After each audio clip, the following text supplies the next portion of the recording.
the goal of the governor to go green, and at that point in time, we would be able to start putting our plan together to execute getting back kind of basically fully operational. The only challenge that we were waiting to hear from was We are now on air. what will be the expectations. Okay, I'd like to call to order the regular open meeting of the United Laguna Woods Mutual Board of Directors of California Nonprofit Mutual Benefit Corporation. It is Tuesday, May 11, 2021. It's 9:30 a.m. and it's a virtual meeting. We have a quorum, and I'd like to thank the media for putting this on Grannis and television.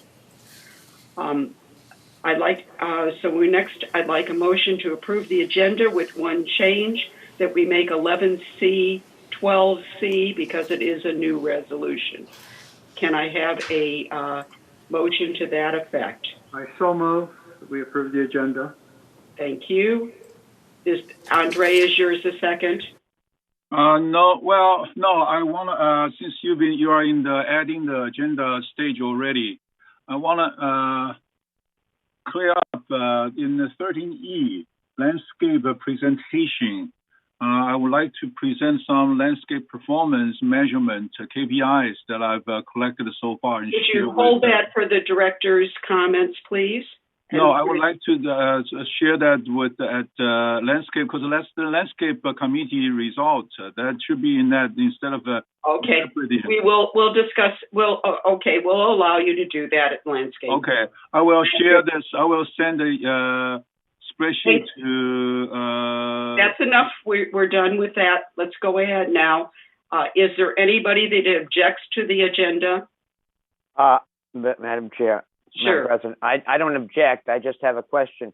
We received the addendum. Okay, so we're working with the addendum right now. Is that correct? That's correct. I just want to make sure so everybody's on the same page. We received the addendum yesterday. So that's what we're talking about right now, the addendum. Yes. Thank you. If there's nobody that objects to the minutes, they are now approved. Okay. Please put your hands down and please use the chat bot because it gives me a time so I can keep people in order. Thank you. And do not interrupt the speaker. We are going to go ahead and time everybody so that the speakers do not. Cash, you had your hand up. Was there something you wanted to add before we go on?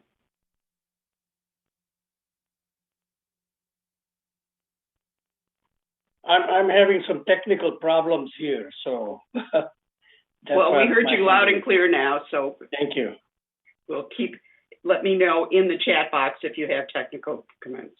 Okay, so we're on to the report of the chair. Every so often we get comments about finance or money management. Well, part of the oversight is United Board's responsibility. Perhaps it's not apparent because it occurs behind the scenes. And I want to emphasize that this board does take its fiduciary responsibilities seriously. 2 directors sign off on every check out of the reserve. 2 directors reconcile the checks from operating funds. And 3 directors sign off on the resale packages. Also, there's a review made on the subleasing and transfer of trust documents every month. United is doing a thorough job of reviewing the finances. United has a separate account for reserve and operating so the directors can closely watch the expenditures. And starting next month, the finance director will be making available for our review the payroll expenditures from reserve. With that, we will be in full compliance with the Davis-Sterling Act. Now, let me say we have confirmed that we have over $20 million in the reserve, whereas we're only required to have 10.5. Each year, there is an external audit of the books at the end of the year.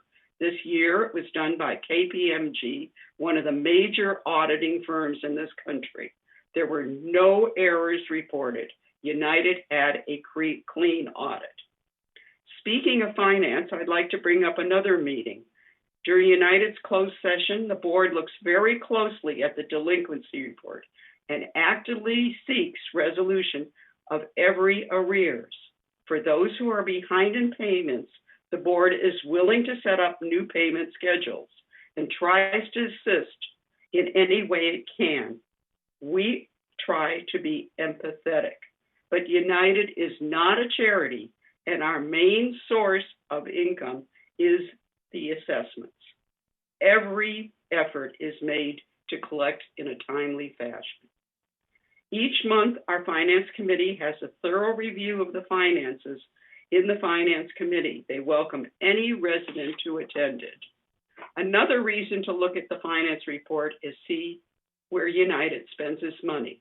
There have been sporadic complaints about some residents who say, I pay outrageous assessments and receive nothing for it. The assessments pay your water bill, pays for your garbage pickup, gets your lawn mowed, and makes repairs to your unit. If you have a maintenance problem, you need dial just one number. You have no need to search for a plumber, electrician, appliance repair person, a roofer. No matter when I go on vacation, I know I can call resident service and they will come and repair the damage. So please take a look at what you're getting. Thank you. Okay, we have the open forum. Elise, would you go ahead and read the two letters that you have?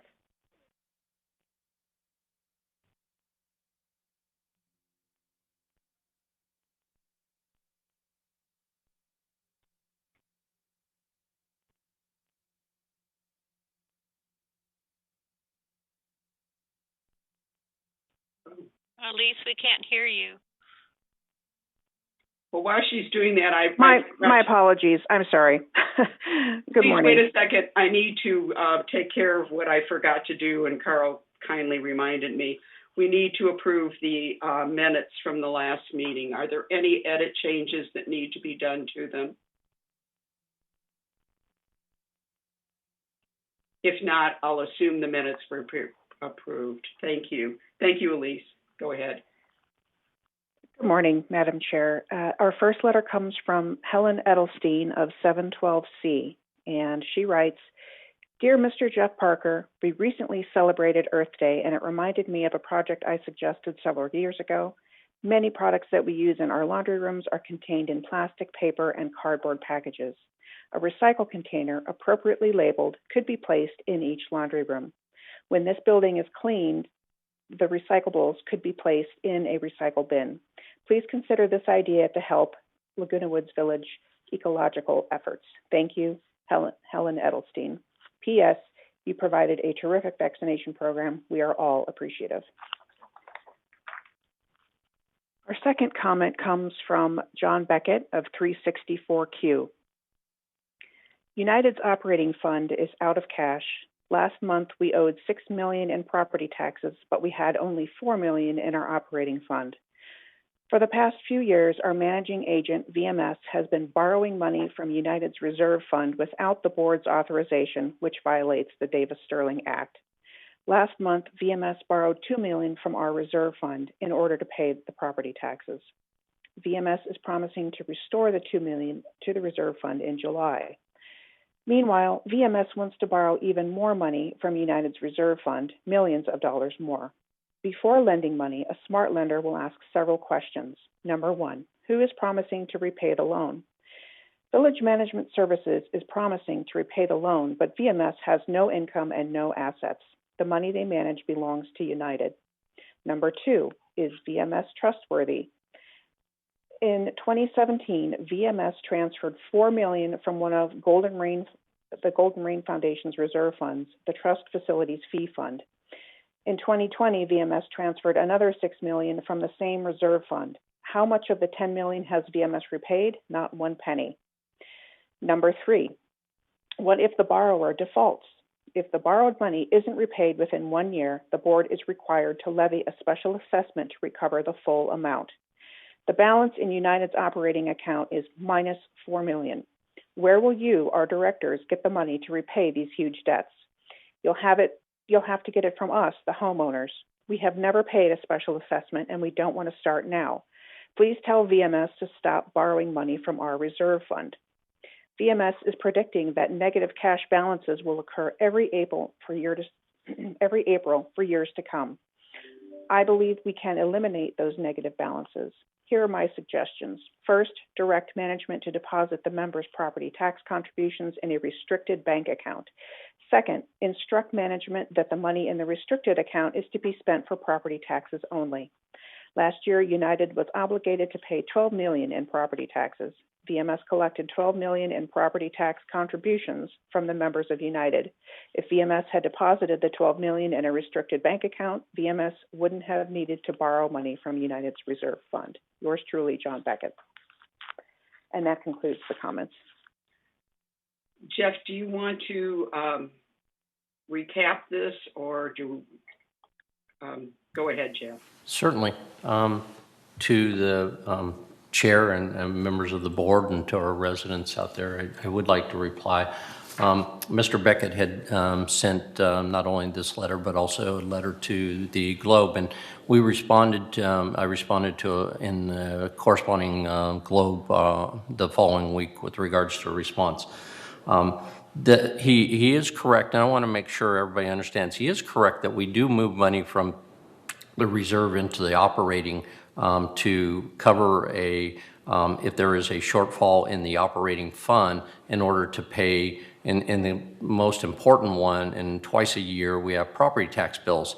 So for everybody that understands property tax, we collect equal amount assessments every month. Our assessments aren't, your assessments in United aren't high 1 month, low 1 month, high one, like that. They're evenly spaced out over the 12 months of the year. As a result of that, the amount of money that gets collected in January, February, March, and April, those 4 months, is 4 months of property tax, but you owe 6 months in April. So you're in the rears, and that comes out of the operating fund. So we move money from the reserve fund into the operating fund, and then when we collect May and June and July, that money is then repaid back to the reserve fund. So that is a process, and the only resolution to that process is ultimately at some point in time, if the board wanted to create like a sinking fund or a contingency fund where the money went into that fund and went back into the operating, then you wouldn't have to borrow from your reserves. You would just be taking out of your contingency fund. That is something that we've been looking at. That is something that we will certainly have more dialogue with the board on, whether they wanted to look at it that way to handle the property tax as opposed to borrowing from the reserves.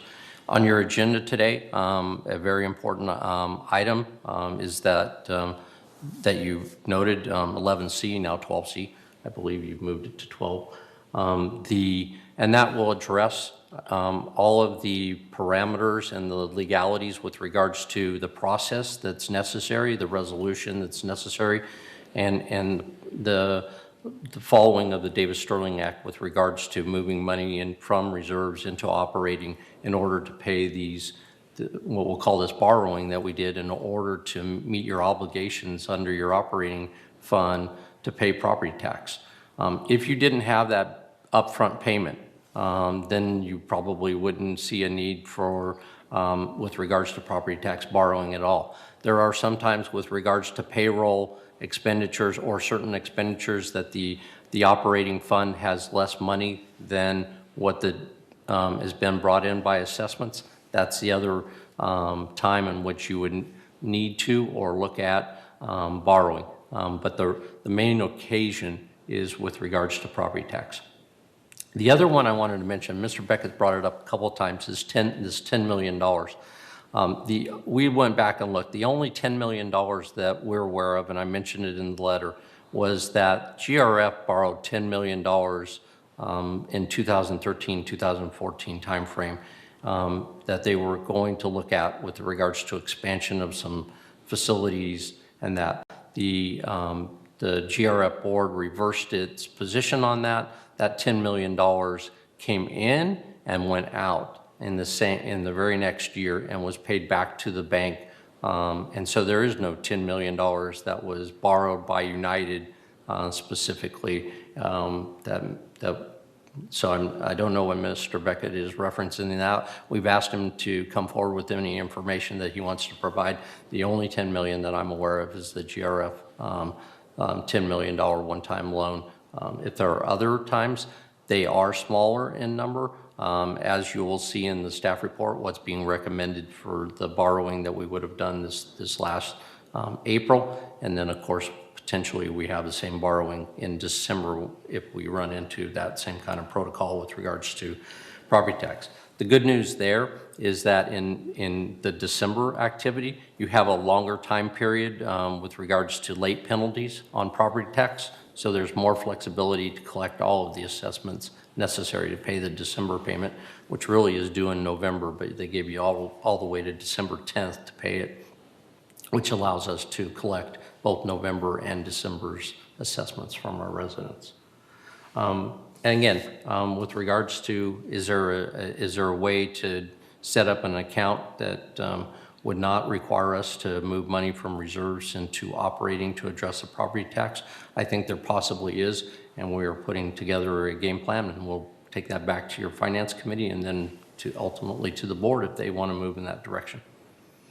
With regards to the recycling, the lady mentioned it, we'll take a look at that from and have staff and general services and our maintenance group and everybody take a look at whether or not we can do that in coordination with our contract that we have with regards to trash pickup. So we'll take a look at that and get back to her. Okay, I'm not going to ask Manny or Andre to speak now. You will be able to speak when we get to 12C, because it's the same topic, and we'll allow you to speak at that time. I don't want to take the time now. Diane, would you go over the response to the open forum speakers, please? You're saying me? Yes. Me? Okay.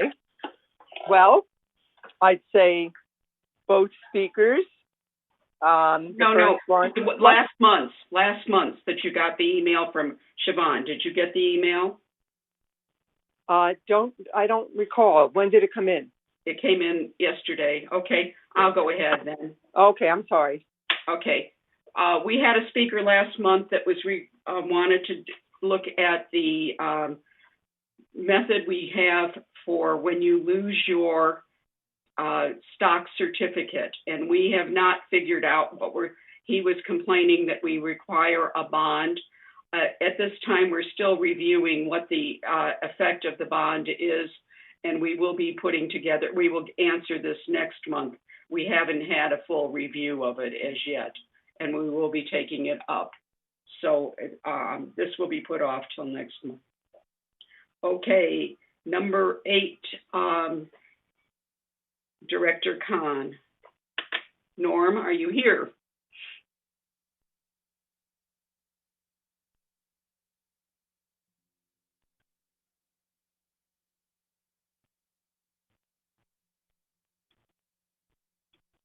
He's muted. You're muted, Norm. Please turn your sound on. You're talking away without us hearing you, Norm. Grant, can you unmute him? I have sent the request to unmute.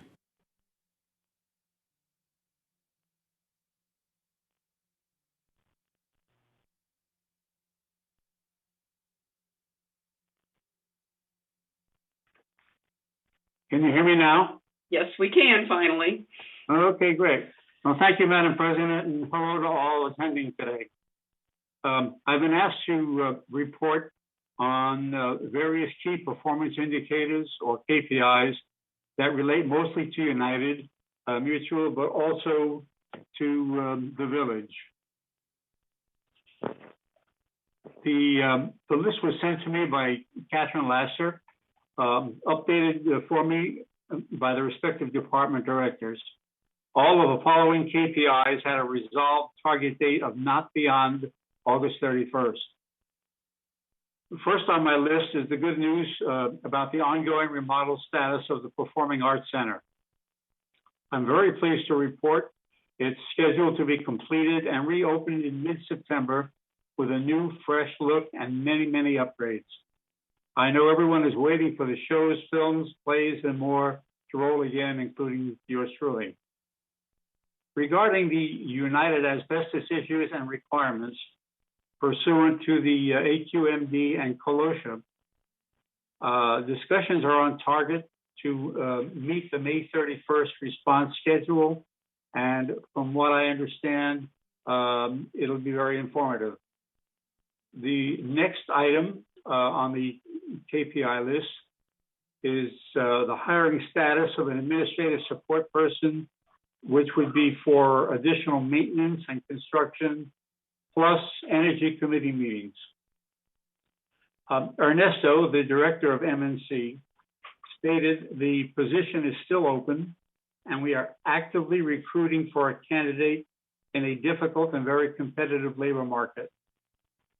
Also in progress and on target for July 1st is the evaluation of the need versus cost of adding a director or staff engineer who will also be responsible for maintaining the Green Book, which of course is the finance guide run by MNC.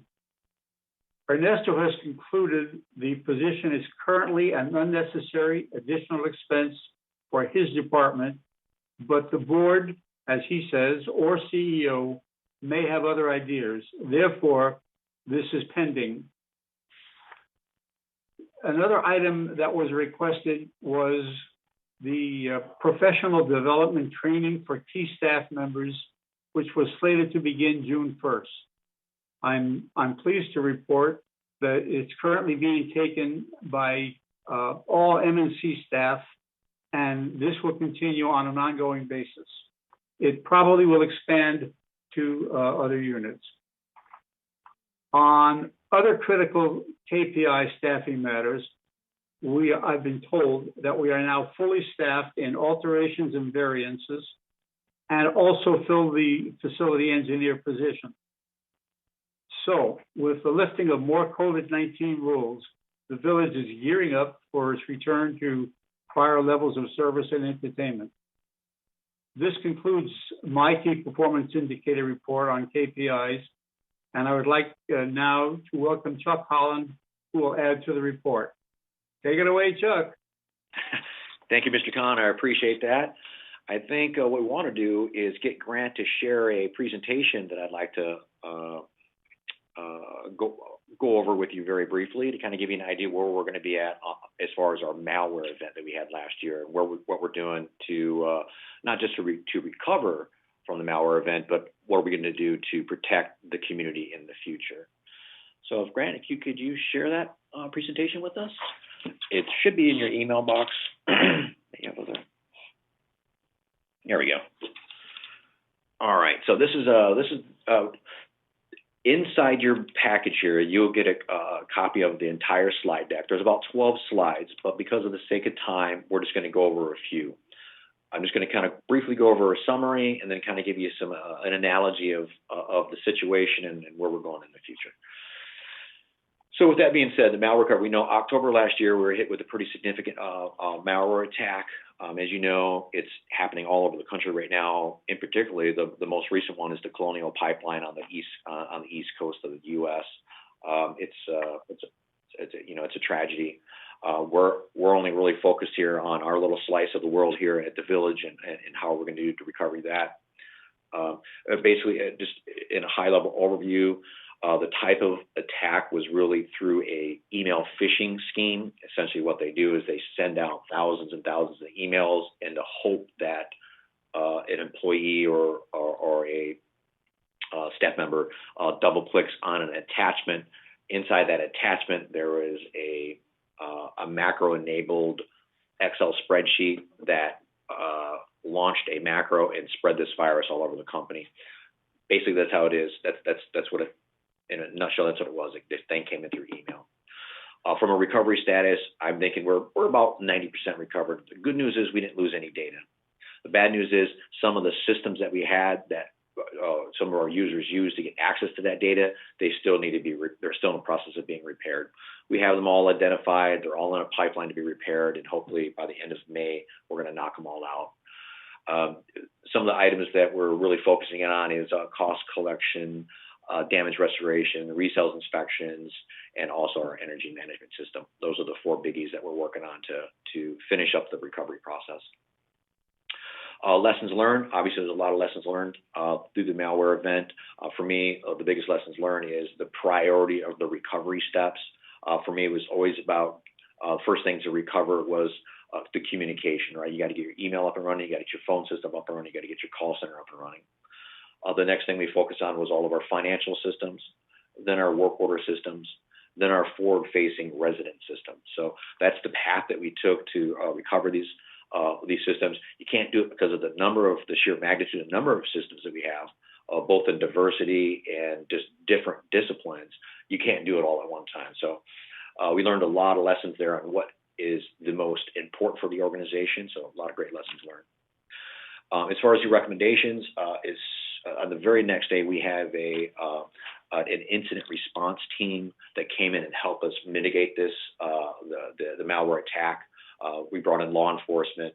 We brought in an incident response team to help us recover from the process. And once they wrapped up their work, they gave us some recommendations, both tactical recommendations, things that we could do immediately to help secure our environment, and also gave us some strategic future plans, what we can do in the future to help prevent a future attack, and if there ever is a future attack, what we can do to mitigate it, to minimize the impact by segregating out the business units onto their own separate networks. And then prevention, and that's kind of what we want to talk a little bit about today. What are we doing to prevent the future attacks? We're pretty fortunate. We work with, as part of the 30-year capital plan, we had funding in 2022 for network security appliances, network security equipment. We worked with GRF. They went ahead and released those funds for 2021. We're in the process of using those funds to just redo everything we did on our network here. New firewalls, new switches, new appliances, new software, you name it. We're about 50% through that process now, and we're hoping by mid-June, all of that additional network security components will be in place.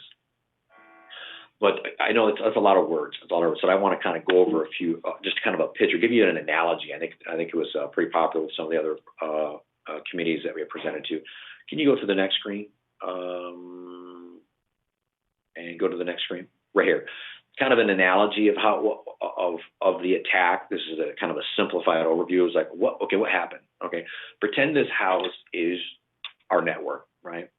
We did a really good job of locking the front door, locking the windows, making sure it was properly lighted. We had a lot of cameras, a lot of auditing tools, everything as much as we possibly could, secured the whole environment as best we could. Again, we always thought that our attack would come through a website or come through an application that got hacked. But really, in a nutshell, is really how the attack came in. If you go to the next slide. What we didn't do here, that's not what I'm expecting. Is there another slide? Well, that's odd. It's missing a slide. What we really didn't do a good job of is really protecting the mailbox, right? The mail, it doesn't matter. And what we did is in order to keep business going, making sure we're all being as efficient as we possibly can, we continue to allow older style Microsoft Office documents to come in through our email, and those older document formats have vulnerabilities. And that's really basically the simplest you can get it. Unfortunately, this particular virus that we had, it came in through a macro on an Excel spreadsheet, and when it executed its malicious code, it didn't run the code on the local computer, it ran the code from the internet. Once it ran the code from the internet, it loaded the virus into memory. And once it was in memory, it just went like wildfire, and it spread throughout the whole entire organization. In real simple terms, is like all of our PCs and servers and phones are all on one large network. And so there was no barrier between those networks. So once the virus got into one PC, and then it got into another PC, and then to the servers. So take a look at it as an analogy for this house. What we did is we locked all the windows and doors, but what we didn't do is inside the home, we didn't lock all the cupboards, we didn't lock all the individual bedroom doors. So once the virus got into the network, it went all over the place. With the new technology that we're bringing into place, with the funding that was approved, now what we're doing is we're separating all of the network out, right? PCs are on one network, phones are on a separate network, servers are on a different network. We're utilizing the cloud. We're backing up to the cloud instead of backing up on premises. And so that's what we're trying to do. That way, if a virus ever gets into the community again, and if it hits one particular area, we can try isolating that one area without the rest of the organization getting attacked. So that's what the capital approval that was moved from 2022 to 2021 is going to solve for us. I know there's a lot of techno jargon and a lot of fancy buzzwords I can get for you, but basically what we're doing is we're segregating every single business unit that we have to prevent and mitigate any future attacks. There's several more slides here, but I don't really have the time, but that's just the general gist of it. I would be more than happy to spend any time in your closed session and or at any other time meeting with our team here to answer any of your questions. Thank you very much. I just wanted everybody to have a view of what's going on and how hard it was to get this going. I appreciate your talk, Chuck. Mm-hmm. Thank you. Andre, go ahead, please. Yes, I have two questions on this malware issue. We're not here to question. No, just a quick. I just want a quick answer. I'm not going to get into the details. My question is, do we have a backup and restore SOP at this point established? And because we have new systems all the time, installing new systems and making changes all the time, do we have a periodic update of the SOPs, when to do what, who's going to do what, rather than when things happen, which is everybody screaming, yelling? And also, do we plan to have a test run, maybe once a month, maybe once a quarter, maybe once a half a year, to make sure everything's still in sync? Those are the procedures I've had with other companies, but I never seen it here with BMS. And okay, he'll answer your questions now. Thank you. Also, I have another. Go ahead. Okay, yeah, sorry, this is Chuck. So the most important, the question that Andre had here is the recovery. Are you testing out your recovery? It's easy enough to back up your data, but can you get it recovered?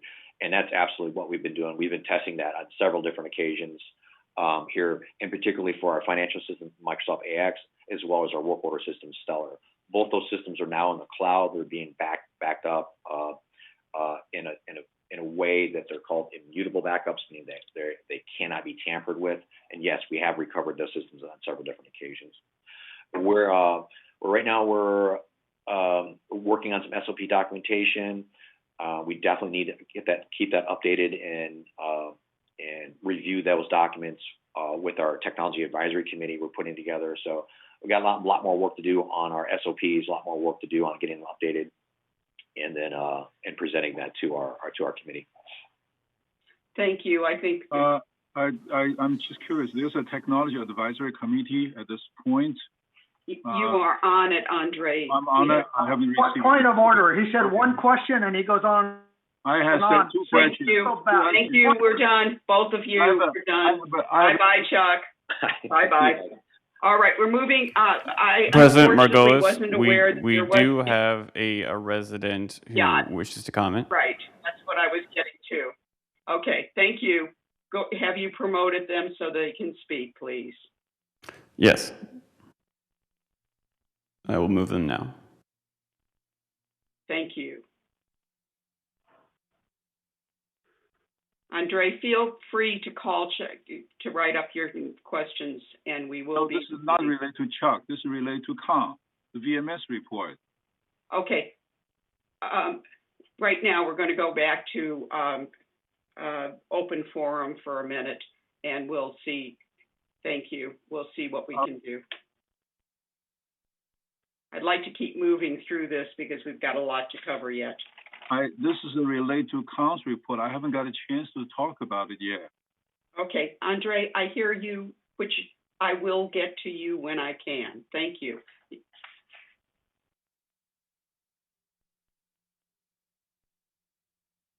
So I'm not allowed to ask a question now? We are going back to 6 right now at this moment because we have another person on the line that wanted to speak. Mr. Houston, I do see that your mic is unmuted. Are you able to speak? Yes, I was waiting to be called. Can you hear me? Yes, please go ahead, Mr. Houston. Good morning. My name is Richard Houston. I reside at 162B. I want to thank you for this opportunity to speak with you. All of you should have already received the notes I emailed to you yesterday afternoon. Those provide the background to the current situation in my manor. Here is my summary of the situation. United Laguna Woods Mutual, and from here on I'll just say United, owns the building in which my manor is located. And United is responsible for the structure, plumbing, electrical supply, grounds, etc. The situation I'm dealing with resulted from a defect in United's property, namely the drain pipe servicing this side of the building. According to the master plumber who first responded, that defective pipe began leaking some time ago. Because of this leak, water infiltrated into the common wall between the two manors, mine and the adjacent manor. The infiltration also may have affected the wall under my kitchen sink. We're not clear whether that's the case or not. I understand that this common wall between the manors is also property belonging to United. United said they must remediate the damage to their property, which includes the common wall between the two manors, the damage caused by their defective plumbing, the leaking drain pipe. To accomplish this remediation, United tells me they need to remove some of my property, mainly the lower cabinets, the granite countertops, and the backsplash in my kitchen, which are attached to or butt up against this common wall. In addition, United also said that the cost of restoring my cabinets, countertop, and backsplash will not be their responsibility, financial or otherwise. So to summarize, in order to mitigate and repair the damage to United's property caused by a defect in United's property, United wants to damage my property, but does not feel obligated to bear any cost to make my property whole, as it would have been were United's property not defective. This seems patently unfair to me. For example, if my car's brakes fail, resulting in a collision with another car, I am financially responsible not only for the damage to my car, but also for the damage to the other car. So I'm appealing to you to reconsider United's position and accept the financial responsibility for any damage to my property resulting from United's repairs to their property, which in turn resulted from a defect in United's property. I'm happy to answer any questions or provide any clarification you may wish, and I want to thank you for listening. I look forward to your response so that we can resolve the situation as expeditiously as possible. Okay. Jeff, do you want to respond or? I can, to the chair and the board. The individual has submitted several pieces of information with regards to what he spoke about. And Dan Yost from our department has spoken to him with regards to how the insurance works and how the process works. So the one issue at hand that he references that he has an alteration in his unit, and the language under our policy is the alterations that has occurred is not something that we would financially cover, that it would be up to his insurance to. So that's the reason why Dan Yost was asked to contact him specifically was for him to understand how his insurance would relate to this, and also potentially the impact by the access issue that we had with regards to getting in and repairing it, which was delayed, unfortunately, by the neighbor, and therefore potentially caused a greater leak than had we been able to get in when we first wanted to. So that could be a liability on the neighbor. So it's potentially going to impact both units, not just his unit, but also the neighbor's unit with regards to the insurance and how it's going to be paid for. But we are on top of it and we are working on it, and I'll be able to provide some additional information to the board this afternoon. Okay, Manuel, did you want to speak to this?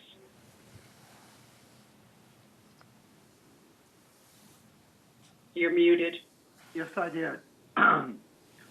Jeff is correct. What I was going to suggest to the member was that hopefully he has an HO6 policy, and he should report the loss and damage to his insurance company.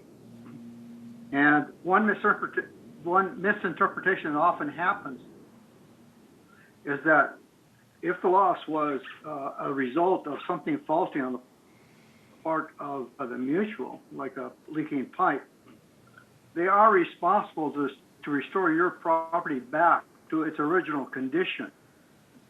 But if you have an upgrade, then you're responsible for the portion of restoring it that is the upgrade. So again, the insurance companies have to work together to see who's going to cover what part of the cost. So I agree with that recommendation of the member that he go to his insurance company. Hopefully he has an HO6 policy and then work it out. But he is entitled to a certain amount of recovery of costs to his property that's strictly related to restore back to its original condition. Thank you. Diane? Yeah, I agree also. I mean, I lived in a HOA in Laguna Niguel, and there was a water leak, which the HOA pays a certain portion, and then to redo my flooring and whatever else I had to do, my HOA policy went in on that. Okay, thank you. All right, anything else, anybody, or Azar?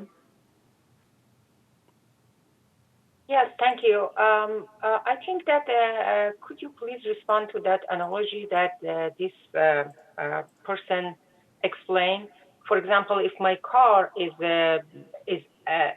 happened to be in an accident in another car, and it's my fault, not only I pay for myself, I pay for my other car. As I understand, maybe I got it wrong, this damage happened by the leak, and its responsibility is for us, for VMS or United to repair that one. Azar, we are only responsible for our part of it. It's just like with the car, the insurance would have to pay for the other part of it, and he needs to have insurance to take care of it. That's the way it works. It's the same analogy. You need car insurance to take care of these things. Thank you. Okay. All right. Norm, Andre has maybe one question, Andre. We're running out of time, so you get one question only. Yeah, one question. Norm, you mentioned that the MNC has provided staff training. Is that correct? Yes. Okay, my question is, we don't just give them training and not get any money back from the expense we pay for their training. I made a recommendation and a full explanation as far as how to do the training, find the self-motivators, give them the training, give them the project, prepare them, and help them make it a success. I'm not sure if Jeff has shared with the VMS board or anybody else, the VMS staff.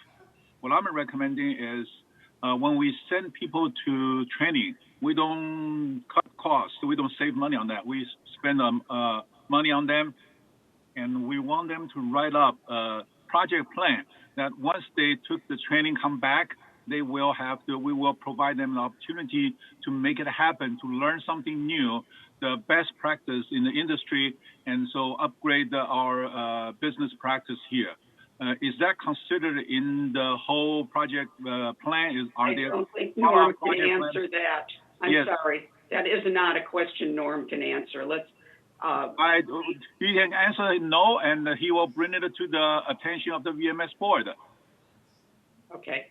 Norm, go ahead and say no and bring it to the attention of the VMS board. Please don't coach them. Well, you just coached them.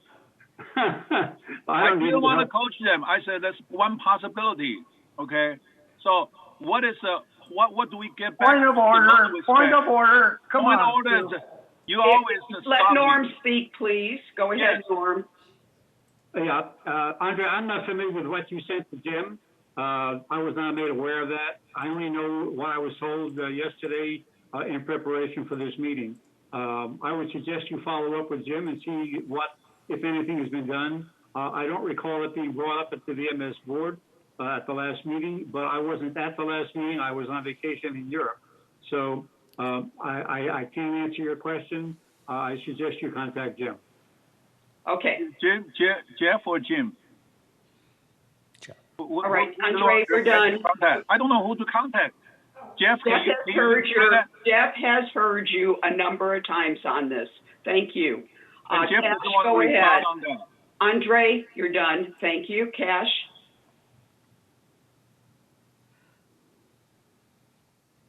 Cash, do you want to speak? Yeah, well, some people are raising hands when we're supposed to go in the chat box, so I don't know which way to turn. That's it. Let's make one rule and stick with it. I'm trying to do both, and I'm not doing very well. Thank you. Okay, we're moving on to the CEO report. Thank you. Jeff, you're on. Thank you, President Margolis, and to the board and to the residents. I have a couple updates with regards to COVID, and then I have a couple updates with regards to administration here. On the COVID numbers, as I mentioned earlier, that things have gone in the right direction with regards to COVID numbers in Orange County in particular. We've seen a pretty dramatic reduction in hospitalizations and ICUs. Hospitalizations in Orange County are now at a low of 80 hospitalizations, with 20 of those being ICUs. So that's one of the lowest numbers we've seen since the pandemic started last year. So that's really good news. There were no reported deaths in Orange County yesterday. So again, on tracking on and the number of cases reported in yesterday's report was only 46 cases of COVID in all of Orange County. Again, drastically reducing in a good trend. We were in the hundreds, we were in the multi-hundreds, and it kept trending downward. And as a result of that, we are, like I said, moving towards the yellow tier. And there, in fact, expectation of announcement today that Orange County will go into the yellow tier next. With that, we're in, clearly as of yesterday, we were in the yellow tier with regards to 2 of the major categories, and we were real close on the 3rd category. That, along with the COVID shots that are being distributed throughout Orange County and the low case rate, I think all leads us in that direction of going to the yellow. Once we go into yellow, what that will do is in some of our activities, we will able to double the capacity from 25% to 50%. And that will, such as our indoor gym over at Clubhouse 1, where we were very limited in our indoor capacity, we'll be able to double that. Same thing with regards to our woodworking or ceramics, where we were limited to 11 people in there. Even though we had capacity for more, we'll be able to double up on that capacity. So that's going to be a real positive for us. On that same note, we are, with regards to Laguna Woods, which again, Laguna Woods is the city of Laguna Woods, but the village certainly is a great part of that. Our numbers are at 413 cases since we've been recording this, and we've had 50 deaths recorded for the city of Laguna Woods. That is up a little bit from a month ago when I reported to you at the board, but just a slight increase from 409 to 413. So over a month, just seeing 4 additional cases is really well. We've concluded all of the major vaccination clinics here. We just have the very last one, which will be the follow-up second shot from those that received it a month ago. That's coming up in a week from now, and we'll be concluding all of our vaccinations at that point in time. Again, the county has expanded all of their vaccinations. So if there is a zip code that you can go on. Last time I checked, we were over for Orange, for our zip code that includes Laguna Woods, we were over at 75% people who have been vaccinated. So that's a tremendous number and great for the village that we've been able to vaccinate as many people as we were. And again, a shout out to Memorial Care and certainly Eileen and our staff here that did a great job of coordinating that. And thank you to the boards for that support.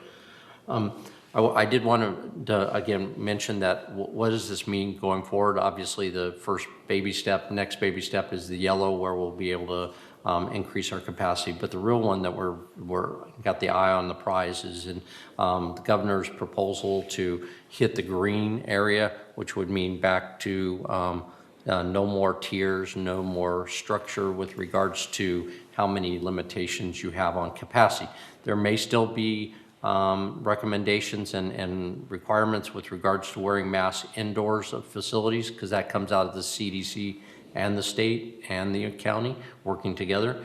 Right now, you can, if you're vaccinated and you're in a group of vaccinated people, you can go outside and not wear a mask. So that's not included indoors, though, at this point in time. But I think once we go to the green, I think we'll be looking at different regulations and different requirements, and we'll be ready to put that in place. And again, our proposal here and our method here is we're following the state guidelines and the county guidelines and implementing what we're going to implement here with regards to usage.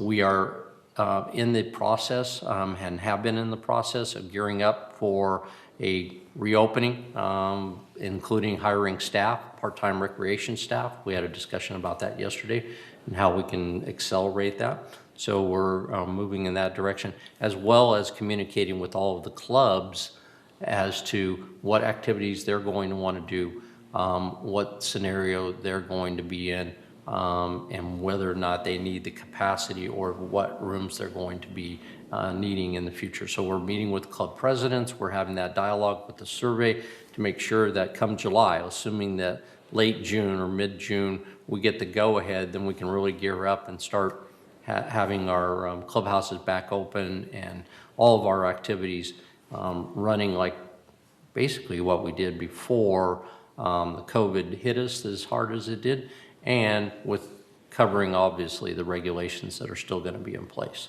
So we do have a plan. I'll hopefully will continue on TV6 to mention what we're progressing in, and as we get closer to one going into the yellow and then get closer to the June timeframe for the governor's notice, then we're going to be gearing up for what we can do here at the village to get this place open and reopened and get our clubs back into the clubhouses and activities there. So we're excited about that, and we look forward to it. The second thing I wanted to mention real briefly was there's been a lot of discussion, and I know the boards have received my email, but to the public, we had a replacement for our CFO has left us, leaving us, and as that, we did a full-blown recruitment to try to select a replacement for that. In evaluating the top candidates, which included a couple of our in-house candidates, I am moving forward with the best fit that I saw with regards to the candidates that we saw, that we're going to do a in-house process where we are going to promote temporarily Steve Hormuth into the finance director position, and I renamed it back to the finance director, which it was a few years ago. And Steve's going to sit in that chair for 5 months, and then Jose Campos, who's also critical financial manager, and will also get an opportunity to sit in that chair as an acting finance director. And then at the end of that process, we'll be selecting one of those two candidates to move into the position full-time. In the meantime, we're backfilling a couple positions that we have on the books to make sure that we have adequate staffing and the needs of United, 3rd, GRF are all being met through our finance operations.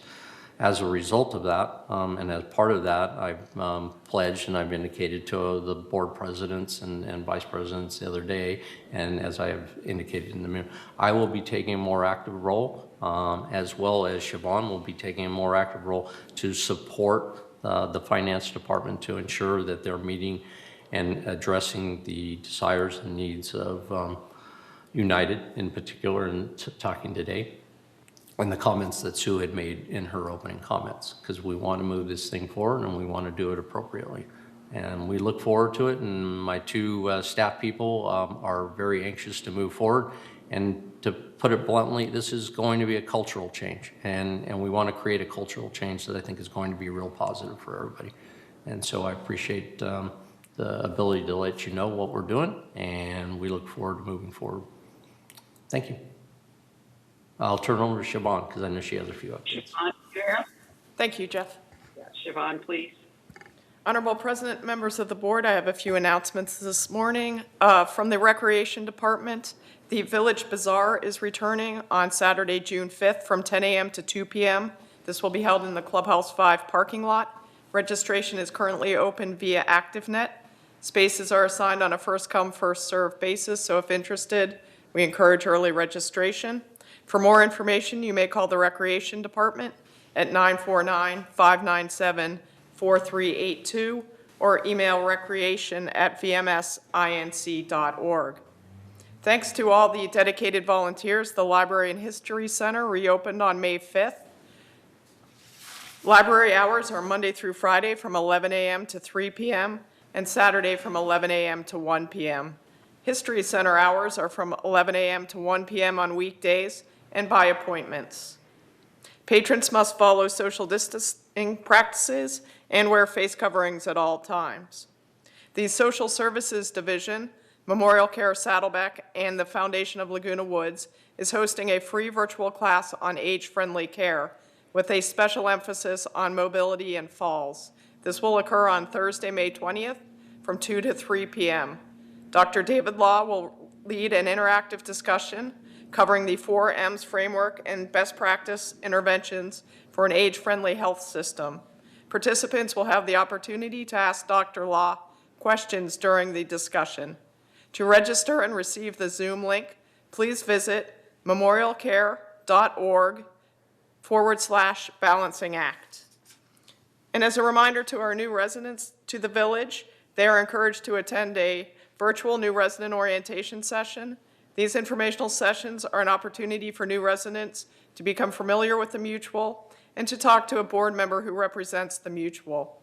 The next orientation session for United residents is Friday, June 4th at 9 a.m.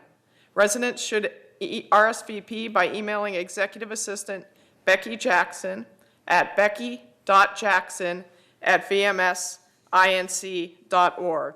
And finally, Saturday, May 15th is the bulky item pickup for the month. This is a free service. Please remember to notify Resident Services prior to setting out your bulky items. Resident Services can be reached at 949-597-4600. The bulky item should be placed near the trash enclosure or where you regularly set out your trash bins. Set out should occur the night before or no later than 7 a.m. on Saturday. Thank you very much. Thank you. Okay, we're going to move on to the consent calendar. Can I have a motion to accept the consent calendar? Can I ask a question about Jeff's statement? Sure, go ahead. Okay. Jeff, you mentioned about this is a cultural change.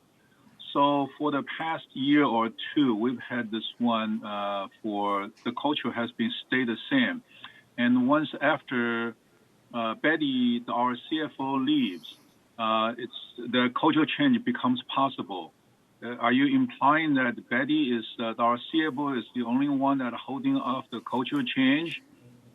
And also, what I heard from in the past, and you stated that the president recommended somebody else, okay, the new hire, and you didn't like it, so you want to make your own decisions. may I ask what is the reason that all the people that been here will be able to make a cultural change while we are doing the same thing? What is the stopping? Okay, Andre, he got the question. Let's go on. So, point of order. This is employee matters. Yeah, this cannot be discussed at this time. Session. Point of order. We are not going to. It is on the agenda for the closed session, Andre. Please close up. I just want to. No, we cannot do it now. Thank you. It is a employee, and Jeff has complete control. Thank you. Can I have a motion to accept the consent calendar? I so move. Is there a second? I second. All right. Is there any discussion on the consent calendar? Okay, by acclamation, we accept the consent calendar. All right, we're on to unfinished business, 11A. Diane, did you review this, under the board, the Treasury report? Yes, I had. Okay, thank you. Azar, did you review the treasurer's report? Yes, I did. Okay. So we will take a vote on 11A. I will do a roll call vote. Cash.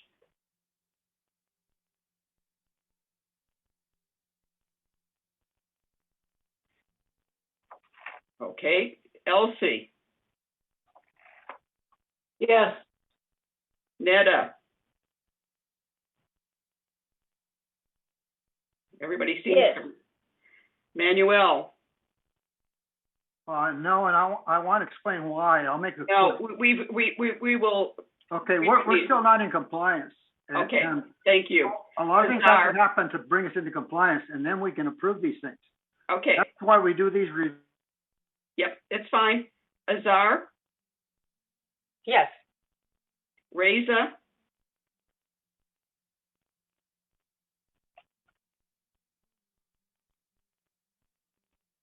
Diane?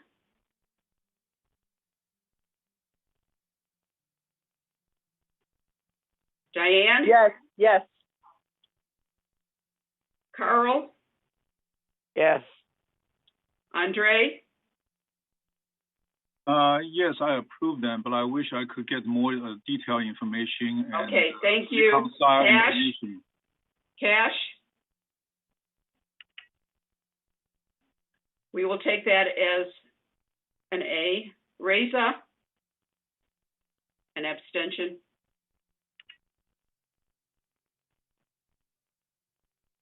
Reza, you're muted. Yeah, I said I abstain. You abstain, okay. All right, we have 2 abstentions, 1 no, and 1, 2, 3. President Margolis, we also have Director Gilmore here. Oh, is he here? I'm sorry, I didn't see him. Okay, yeah. Brian? We're voting on 11A.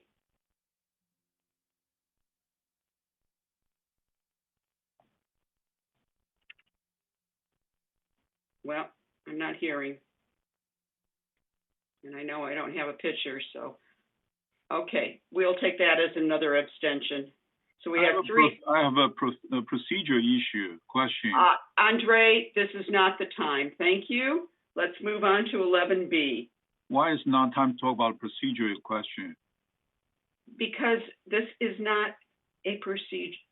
You need to bring that to the Finance Committee. This is not the Finance Committee. This has nothing to do with the finance. This is something to do with this board meeting.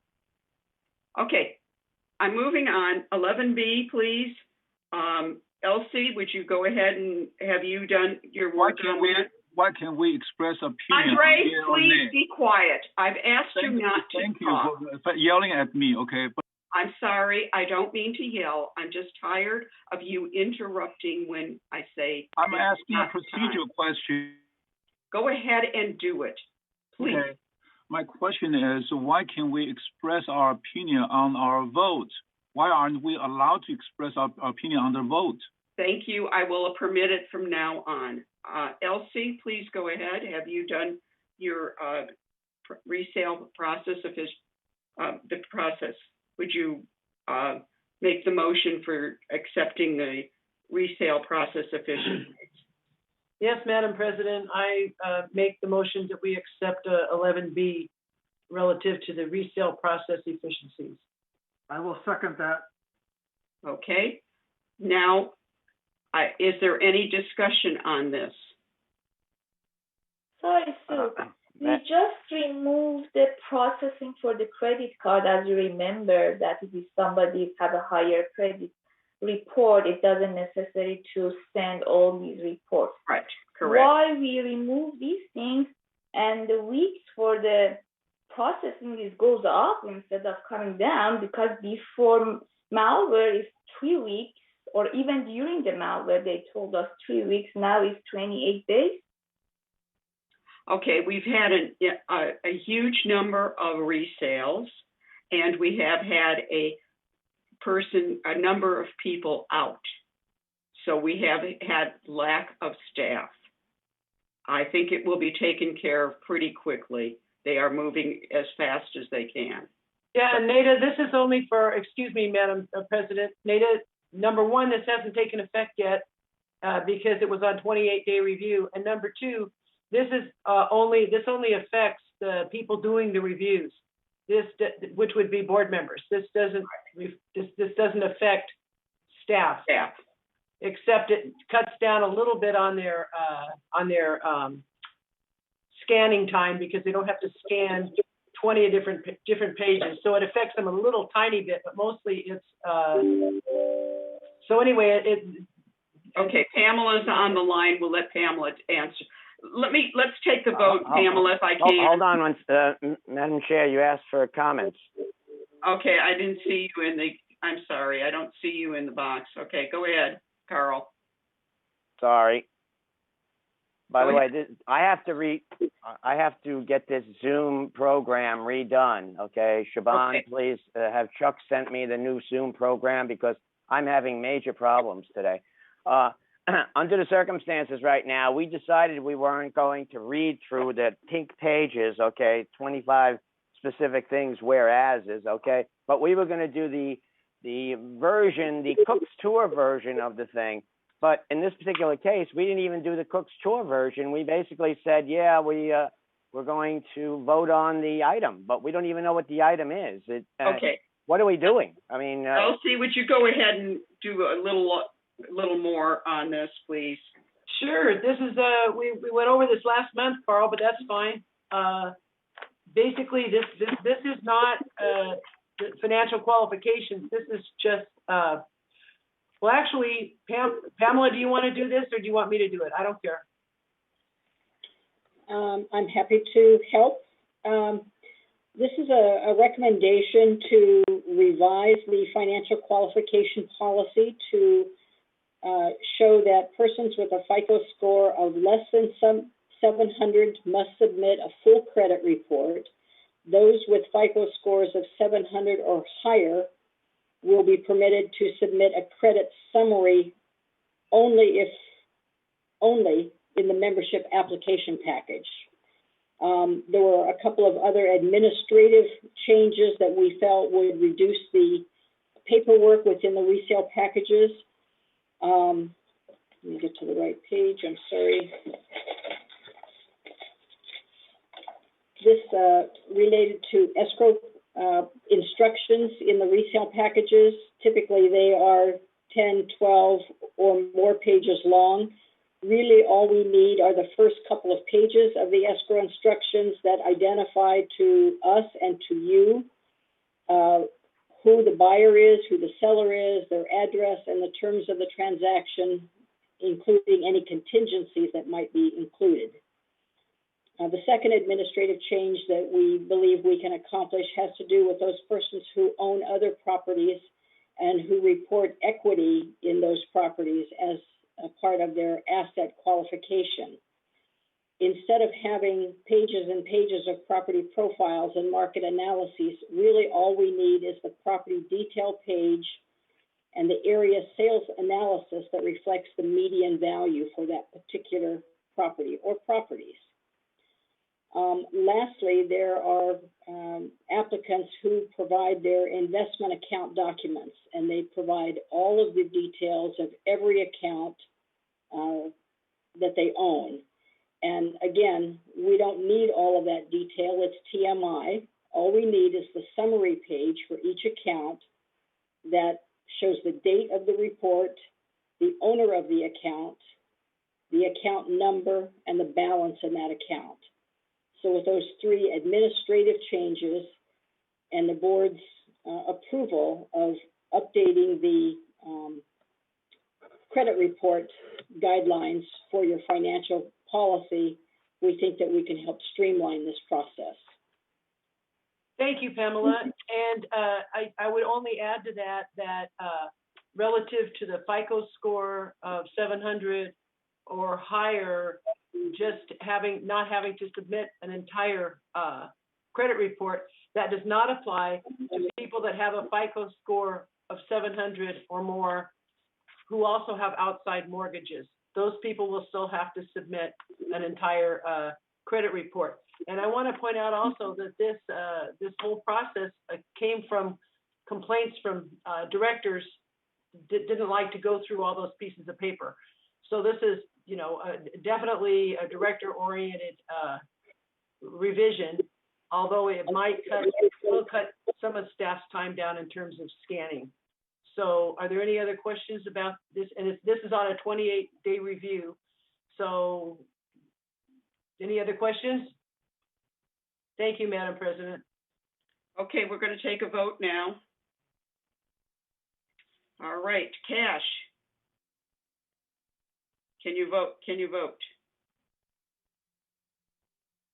I abstain right now. I'm just getting in and out. I don't know what the discussions are. Okay. Elsie. I vote yes. Netta. Yes. Manuel. Yes. Azar. Yes. Reza. Yes. Diane. Yes.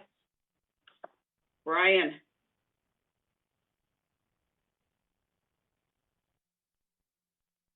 Carl.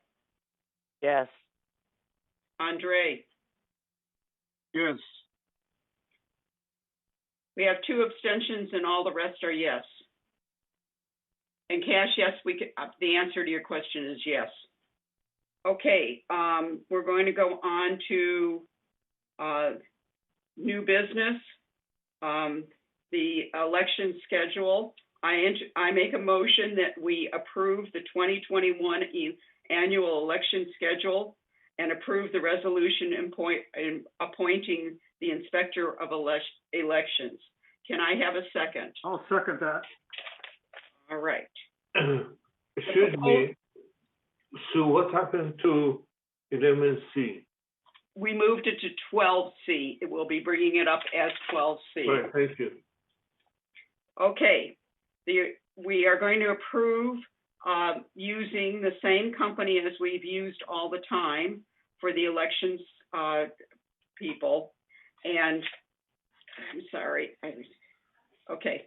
I'd like to give the milestones that we're going to have. The nominations will open June 30th, 2021. The nominations will close July 30th, 2021. The mail ballot packages will go out August 30th. The mail ballots will be due back into the center September 30th. The tabulation of the ballots will occur on October 1st, and the annual meeting of the mutual members is October 12th. Are there any discussion on this? Unilectric Corporation will be used as the accounting people, and it will be on the screen if we cannot open up the building as yet. So you can watch the counting. Okay, let's go ahead for a vote. 12A. I have a question. Sure. Will we get the latest schedule sent to us? It's in your packet right there in front of you on page 1 of 6. I don't see that in the unfinished business. 12A, page 1 of 12A. 6. Okay. My mistake. There will be 4 positions open as of June 30th. All right. Cash, are you available? Yes. Elsie, Yes. Netta, Yes. Manuel, Yes. Azar, Yes. Yes. Reza, Yes. Diane,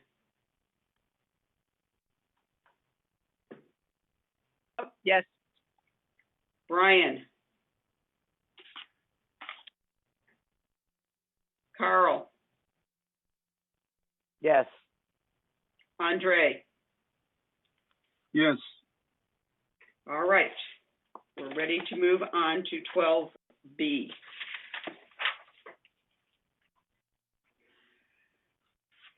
Carl, would you go ahead and introduce 12B, please? I'm going to ask Grant to show the 2 chargeable service sheets that are in the package with the red changes that were made. Oh, no, let's put it on. No, put this on. Put this on. I don't want to sit on that.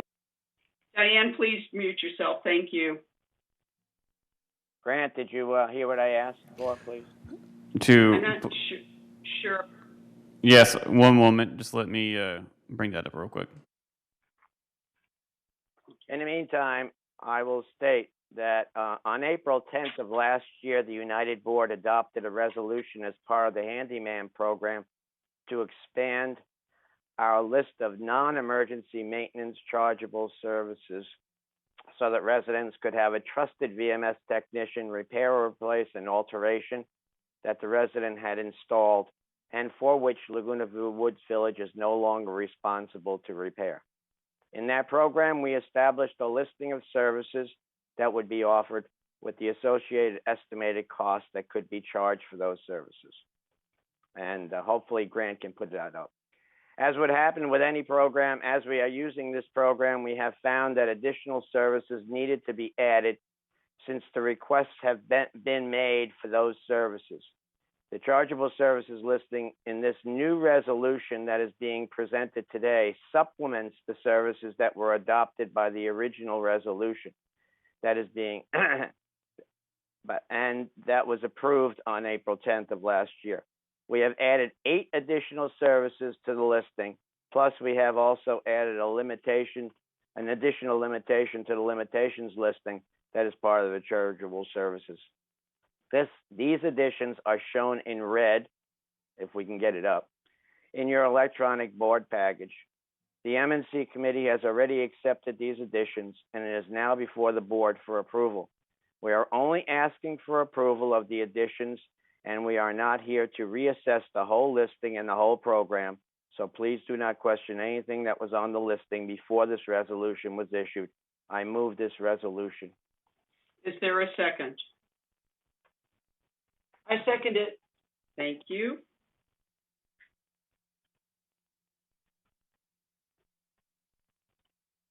I guess we are having trouble getting it up. Okay, well, it's in the package as and the package that you have in front of you, the printed package does not have the red changes. However, the one that's electronic does have the red changes on it. So if you go to the electronic file, it's there. And there were 8 specific additions that were made to a whole list of things. Okay. So anyway, that's where we stand. All right, let's move. I'm going to take a vote now. Cash? Oh, wait a second. I would like to ask, what are some of these charges so high for appliances that are... I'm sorry, Andre was first. Let's go ahead and have Andre. Okay, this is related to chargeable services, but not directly related to this motion. I've received several complaints. That the chargeable service didn't get signatures from the residents. Okay, Andre, that should be taken up in the M&C meeting. Point of order. Yeah, point of order. It's not point of order. It's not for this discussion. Okay, Cash, go ahead. Well, I was wondering why under the appliances when the alterations are priced so high? $230 for installing an oven? It takes. I don't think These that's are fair. what it costs us. These are the cost for an electrician for 2 hours burdened. Burden costs for, so if we have to install our oven, it costs same amount? If United Oven goes off? Okay. Yep. But it's not mandatory. Madam President, that was not one of the changes that were made. We're only discussing 8 specific changes. Okay. That was last year's. I'm going to call for the vote now. Cash? Yes. Elsie? Yes. Netta? Abstain. Manuel? Yeah. Azar? Abstain. Reza? No. Diane? Yes. Brian? Carl? Yes. Andre? Abstain. 2, 3, 4 abstentions, and the rest were yes. All right, we're moving on now to 12A. Manuel? There was one no. What? Reza said no. Oh, one no, you're right, correct. Reza said no. Thank you, Reza. I do have that recorded. Am I answer? Yep, you're up now. Okay, we're on item 12C. And it's been. So may I ask, what's the vote for the previous one? 4 abstentions, 1 no.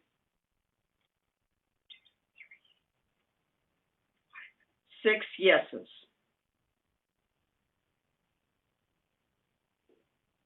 Okay, go ahead, Manuel. I would appreciate no interruptions from Andre, please. Thank you. First of all, If you can do the same thing to me, I will not do it to you. Andre, behave. Well, would you please ask Manny? Like I said, Sue. Manny, don't interrupt me. Andre, if you don't interrupt each other, it'll be fine. Thank you. Be both, please be quiet, Andre. Sue, I have the floor. He's on the line. Okay. There's been some confusion on this item. It is now 12C, and the way it should read is entertain a motion to approve temporary borrowings by the operating fund from the reserve fund.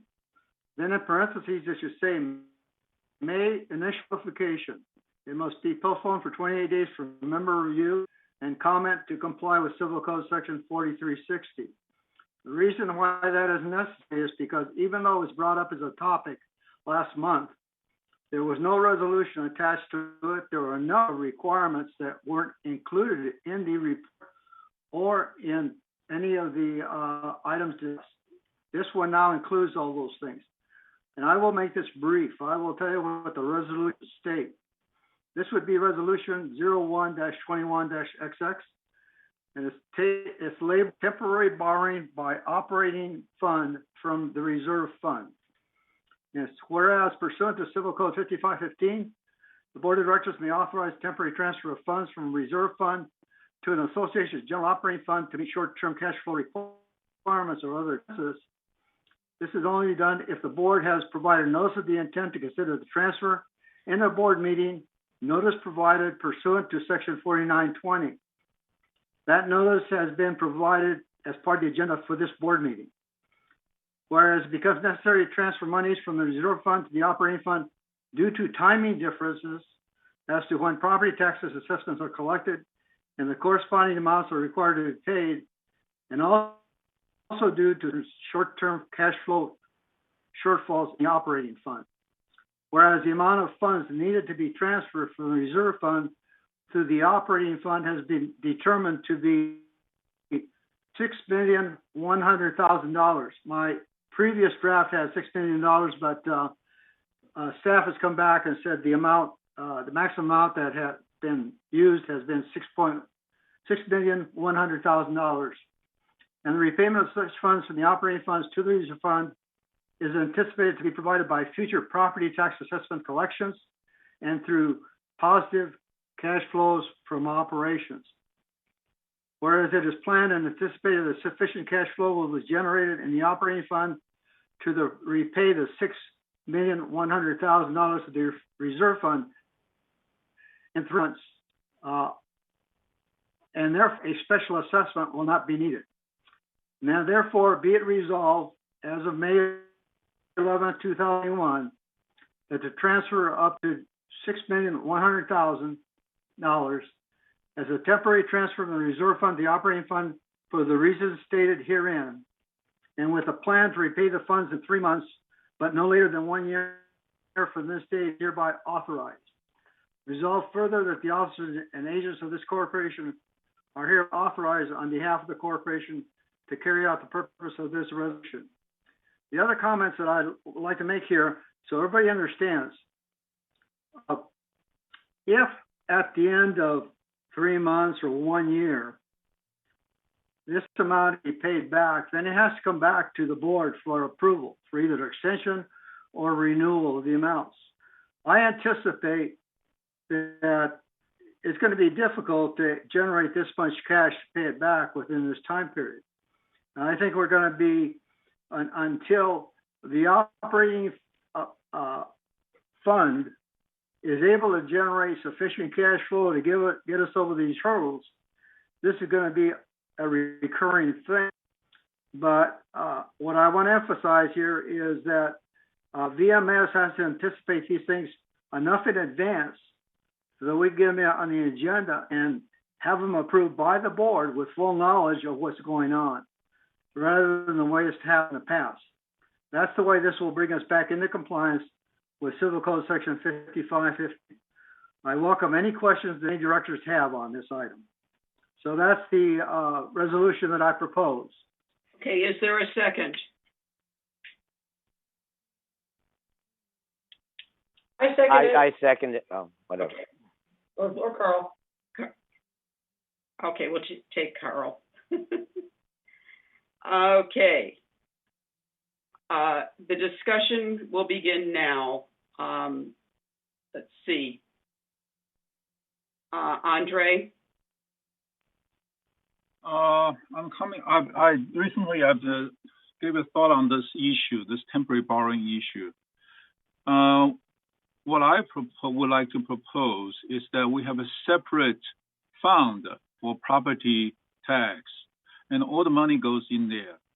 Coming April, when we collect only a limited amount, we don't have sufficient amount. I understand that. Maybe what we need to do is put a seed money in there, in that fund, okay? So every year it comes to that time, we will have sufficient fund for that. And then we can pay that. And then the rest of it, we have 6 month collection, then we pay 6 months. Then we'll just... Please bring this idea to the Finance Committee, and then we'll be able to look at it. Okay, so that will, what I see is that's probably a more clean way to handle the situation. We don't have to borrow money back and forth and people get confused. Okay. So I'm against this proposal at this point, the resolution. Let's go back to the Finance Committee, talk about it, and then come up with this better way to handle this. All right, thank you, Andre. Shortage issue. Thank you. Sue, may I respond to that? Yeah, you can respond. Just a quick response, please. Okay. This resolution is to bring us into compliance. It has nothing to do with future plans as to how we can try to make the problem. Okay. Right now, we're trying to clean up what hasn't been cleaned up from the past. Thank you. Okay. Let's see. Cash. Well, I have a question on page 3 of 11. The contributions for insurance are $319,835. That sounds a little too high. That totals to over $3 million a year. It's much higher than that. It's $12 million a year that we put into taxes. Yeah, but the insurance is. So let me answer that. He's talking about insurance. Yes, it's over $3 million. Oh, insurance. It's over $3 million. That is our price. If you look at the financial statements and if you look at the blue book, it's over $3 million. Let's Yep. go on. Thank you. Okay. Azar. Reza was before me. No, Andre was in front of you, then you're next on my chat list here. Okay, thank you.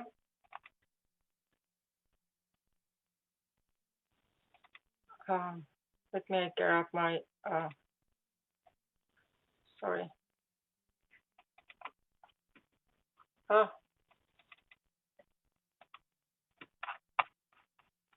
Okay. If you want, let's Reza talk. I'm bringing my, I don't know why. Okay, Reza, go ahead, and then while Azar gets ready. I'm against this resolution at this time. Continuously borrowing money from reserve is not a good idea. Maybe what Under suggested of having that needs to go to the finance committee. All we're trying to do is to get ourselves in compliance with 5515. This is not saying that this is the best way to do things. We are just trying to get ourselves in compliance. If you are against getting us in compliance, that's fine. Azar, go ahead now.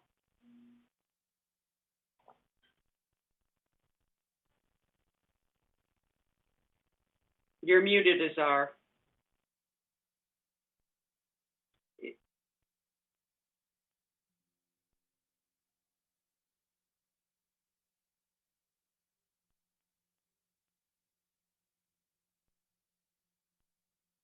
Azar, we can't hear you.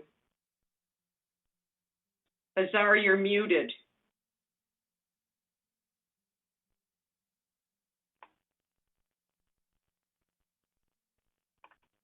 This is unbelievable, Sue.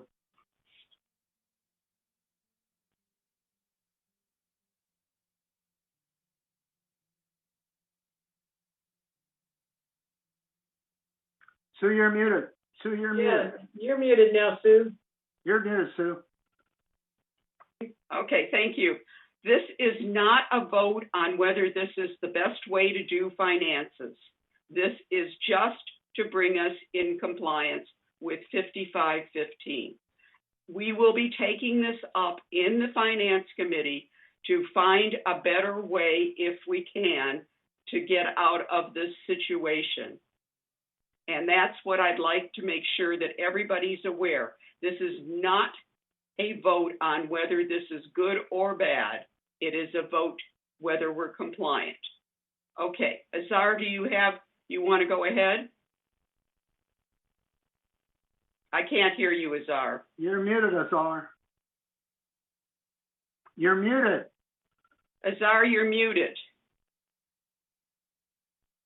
Okay, can you hear me now? Now, we can hear you now. Okay, this presentation actually is not complete, and I wanted to mention three things. There are lots of violations on that one regarding to David Sterling, but as you can see, Grant, the email that I sent to you, can you put it on the board so everybody can see it? Yes, one moment, please.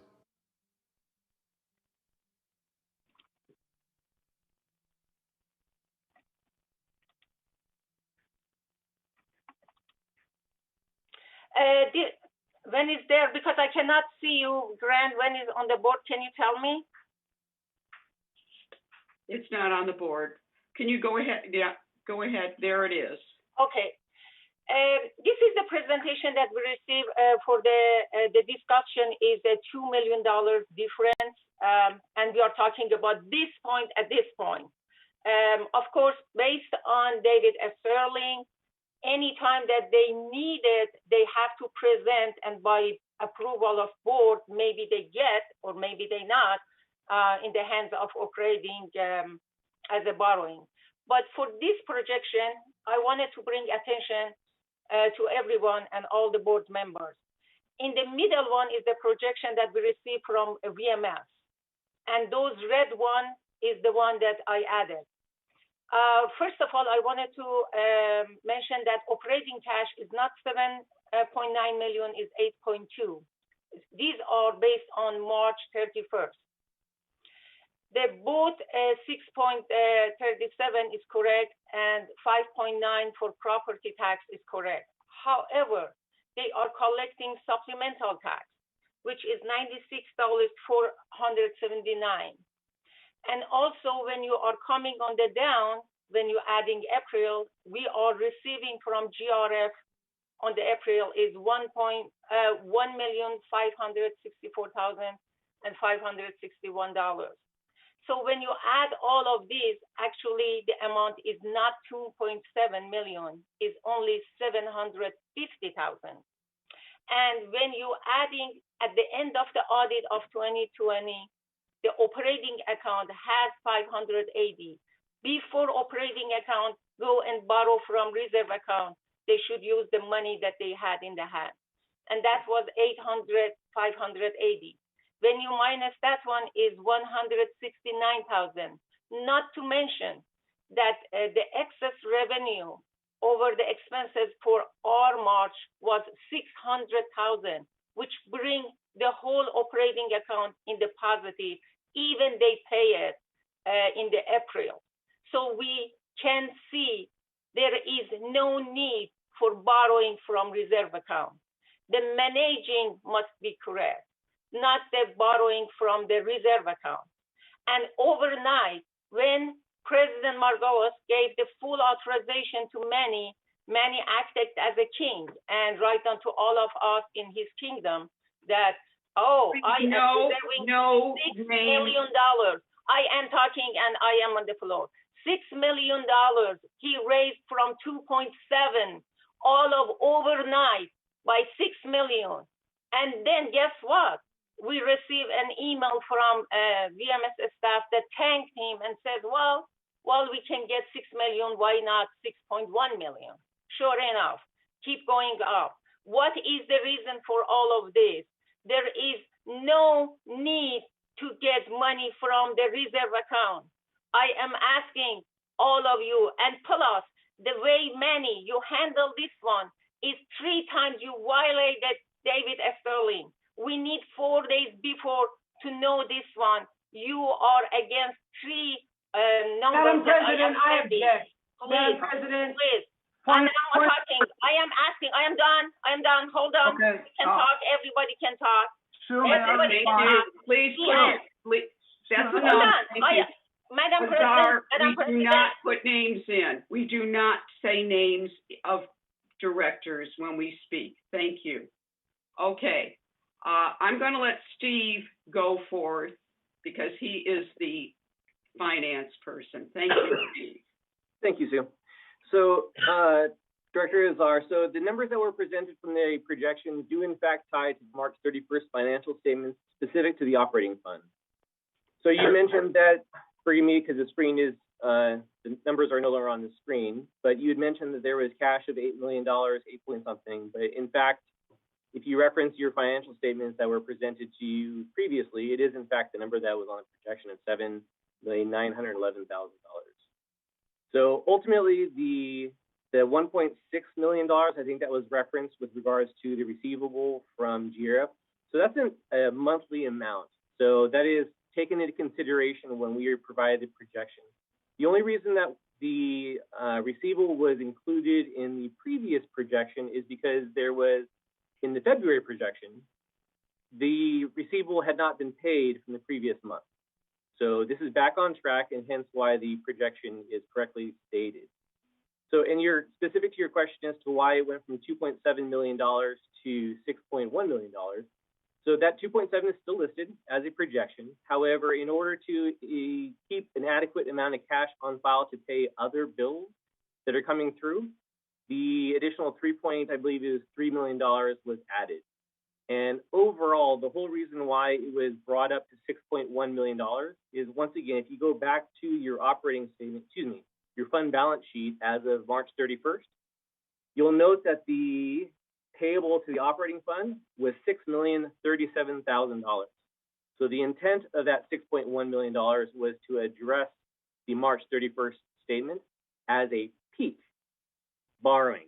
So on a go-forward basis, I do anticipate having the funding coming through from your operation to pay down the dollar amounts as projected. So within the 3 months that you had allowed for in the previous meeting, so long as well as the finance meeting. So again, Civil Code does allow the payment to be paid back within 12 months. So, but per the request of the Finance Committee, we will be doing everything we can to make certain that balance is paid back on time. So just to recap, the dollar amounts that were included, the original projection that went out in the staff report, those dollar amounts are correct. Thank you, Steve. I want to remind everybody, this is past history. The money was borrowed. We are trying to make ourselves whole by voting on this and making us take care of what was done. We are not looking forward, and we will be looking forward in the future of the Finance Committee. I'm going to go ahead with the vote. I think if people don't understand it, we will go forward. Okay, Cash? Yes. Elsie? I have a question about the definition. I have a question about definition. The temporary is not very clear about the definition. Are we talking about temporary? We need to return it, or just one-time borrowing deal? If it's a one-time borrowing deal that was already done. Let's change this one-time borrowing deal to change the temporary to one time, because temporary means you can have a duration. That's the language right out of David Sterling. Yeah. Okay. That's right out of David Sterling. Sure. Let me answer. If it's a one-time deal, then property tax doesn't apply to property tax. Okay, Andre. So repeated it. Point of order. All right. Thank you. We're voting. I'm not. You can argue all you want, guys. This is a one-time. We're voting to get ourselves whole. The future is they can temporary bar. Davis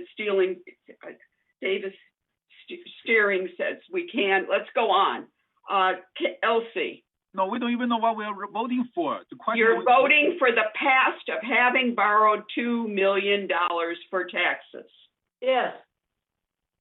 Netta. No. Manuel. Yes. Azar.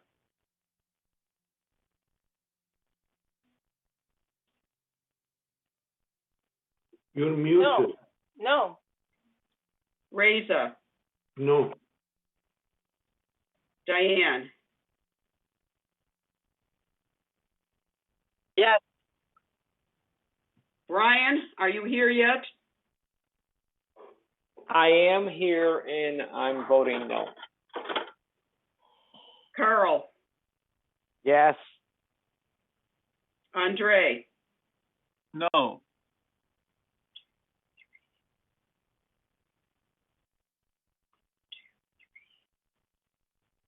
Six yeses, 5 noes, it passes. This is to bring us up to date. Thank you. Please put your hands down. Jeff, did you want to say anything? Jeff Parker? I did, Sue. I just wanted to make sure that, and you've said it a number of times, but again, the main purpose here, folks, is that you have requested that our past practice where we didn't come to the board was in violation of the Davis-Sterling or wasn't consistent with Davis-Sterling. That resolution that you just passed says that anytime we borrow from reserves to help operations, we need to pass a resolution and bring it before the board, and that's what that resolution does. It's to be consistent with the Davis-Sterling Act.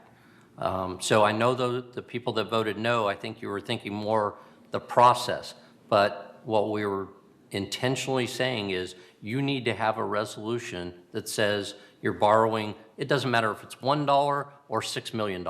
The question is, if you're borrowing from reserves to help operations, in order to do that and be consistent with Davis-Sterling Act, you need a resolution like you just approved. In the past, staff was doing that without your authority.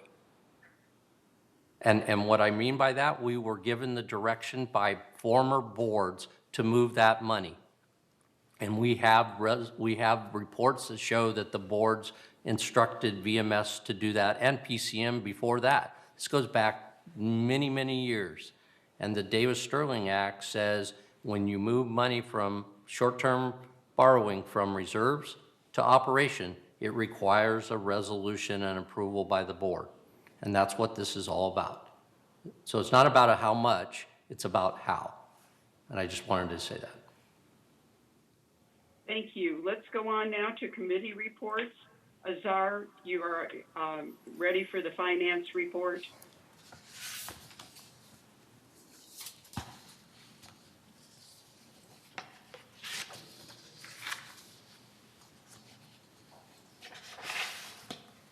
Azar, you're muted. Would you please unmute yourself?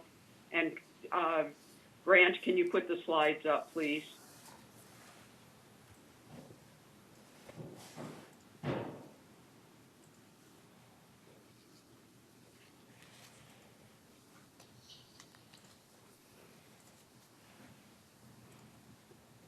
Is Grant there, Jeff? Yes. Yes, one moment. Thank you.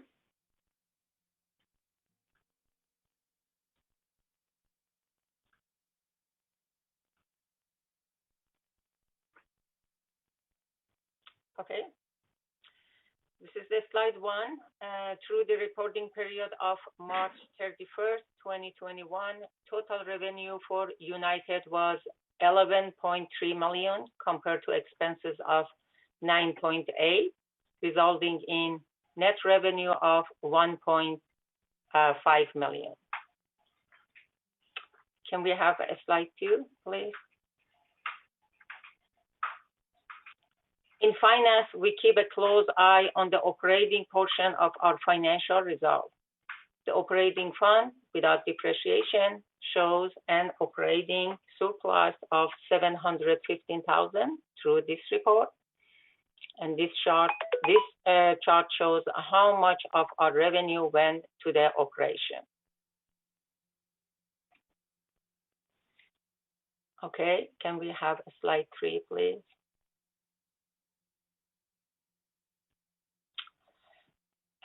Then this chart takes the full income statement and compare those results to budget. We can see that United ended the period better than budget by 1.7 when combining both operating and reserve savings.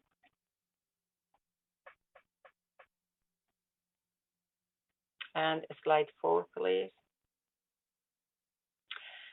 You can see the most significant variance from budget were attributable to reserve program. And you can see in this chart, better one, that the outside service was 1.4 million due to timing, and budgets are spread evenly for programs such as waste line, remediation, and building structures. And also you can see that employee compensation was favorable, about 369,000, and primarily in M&C department and landscaping. And the material and surplus was 270,000, favorable. Variance result in several areas of operations, such as interior components, plumbing, and appliances due to timing of expenditures. And also you can see the property and sales tax is 102,000, favorable variance, resulting due to lower property tax expenses than anticipated. The only unfavorable was unrealized gain and loss on investment. Unfavorable variance due to adverse conditions for a bond investment during the reporting period. A monthly entry is made to reflect investment market conditions which fluctuated. And also on slide 5, can we have the slide 5, please? This is a pie chart that you can see. We show non-assessment revenues earned to date of 373,000. And this is excluding of unrealized loss on available for sale investment.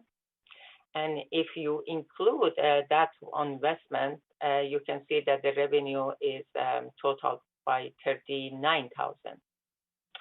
Revenue is organized by categories, starting with our largest revenue, generating a category fee and charges to residents, followed by laundry, resale processing fee, and so forth.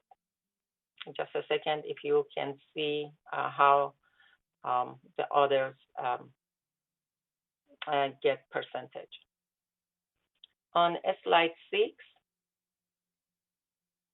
please, on this pie chart, we see the expenses to date of 9.8 million, showing that our largest categories of expenses are for employee compensation, property and sale tax, followed by insurance, utility, materials and supplies, outside service, and so forth. Of course, at the upper right corner, we show a breakout of the utility category.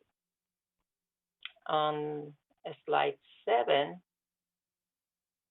on the next slide, we see those same expenses, excluding property and sale tax.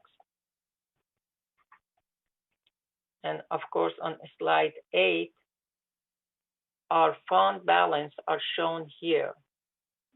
The contingency fund balance on March 31st was 527,000. Contribution and interest are total 172,000, while expenditures came in 16,000. So you can see the revenue fund balance on March 31st was 20.8 million. Contribution and interest collected total 2.4 million, while expenditures was 1.7 million. And if we can get a slide 9. We compare these two historical fund balance for the past 5 years on the chart, and you can see that the tiny line, and we have at the average of 21 million. And slide 10, which is the last slide. We have a slide here to show resale history from 2019 to 2021 through March 31st.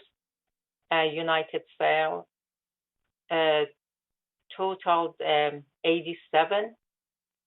The sales was 87, which is 6 units higher than previous year for the same time of period. The average year-to-date sale price is still is at 260,000.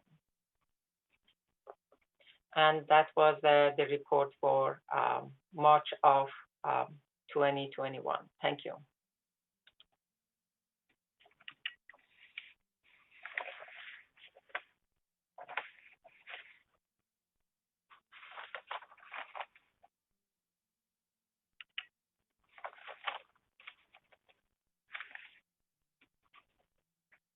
Sue, are you there?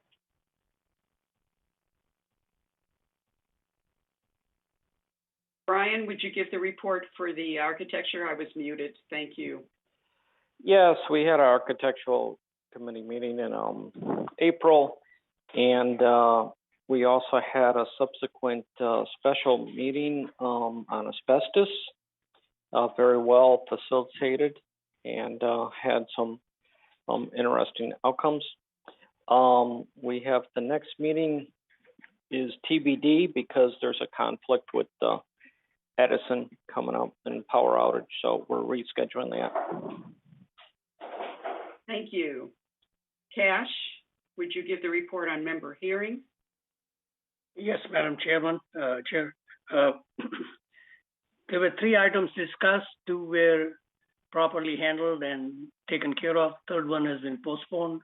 Will be discussed on the next meeting, which is May 27th at 9 o'clock. And it's a closed meeting, virtual closed meeting. Thank you. LC, governing docs. Thank you, Madam President. The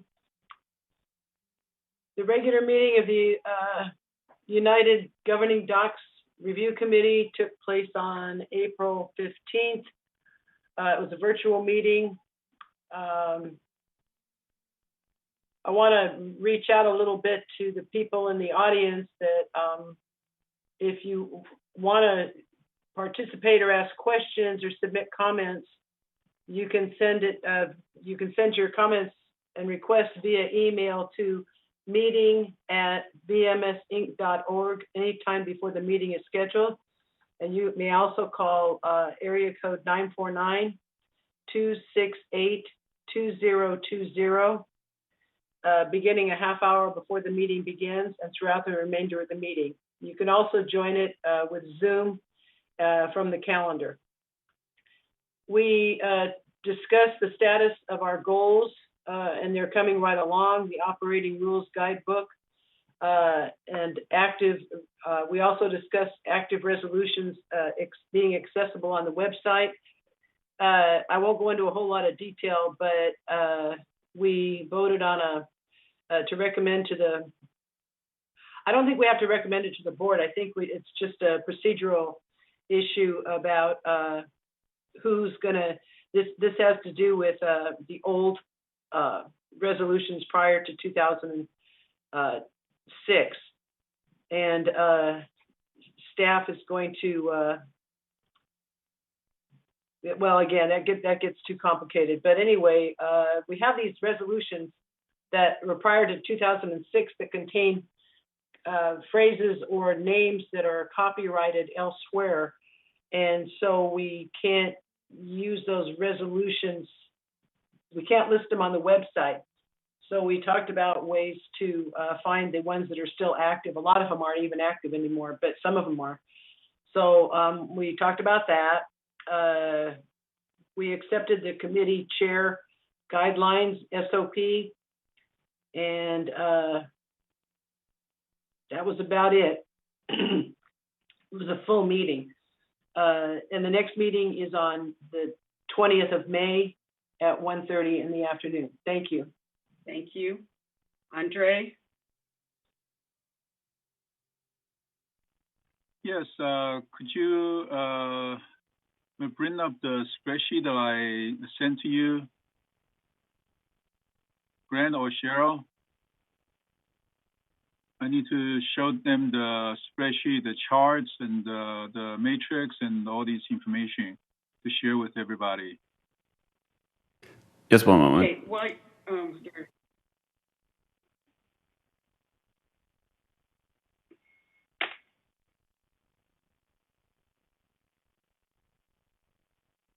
There are 3 tabs on it. The first tab is the basic workload trend that shows the beginning count, the closing count, and the change count, and the end count. The end count is the beginning of the next week's beginning count. Okay, that's one of the charts, spreadsheet number 1, tab number 1. The second one has the information of how long does it take to close these tickets. The tickets, in the sense of landscape, tickets means information of complaints. Okay, all the complaints. Okay, here is the, if you look at the bottom, it's the Q130X. If we look at it, it has the information of, let's take a look at on the matrix on the left-hand side. The end of the week date is January 9th, let's say. The beginning count is 5. That's from the last week, because last week ending Saturday is January 2nd, not many days. Okay, so the new count, they received 117 tickets, complaints, and the close count, they closed 61 tickets so far. Okay, on the day we received the spreadsheet, the data, ticket sheet. And then there's 56 new information that's tickets that's not solved during that week. So the total of 61. As you can see, the 61 is next week's, and then there's a new count, there's a close count, there's a change count, and the ending count is all these numbers. The end of February 27th, that's all the data I have. There's 209 of them. Okay, looking at the chart, if you look at it, the red one is the new count, the new ticket count coming in, and the green one is the closing count. As you can see, the new count is always higher than the closed count, except in January 23rd. Okay, so as a result, the purple one is the cumulative count, which is the end count, column F.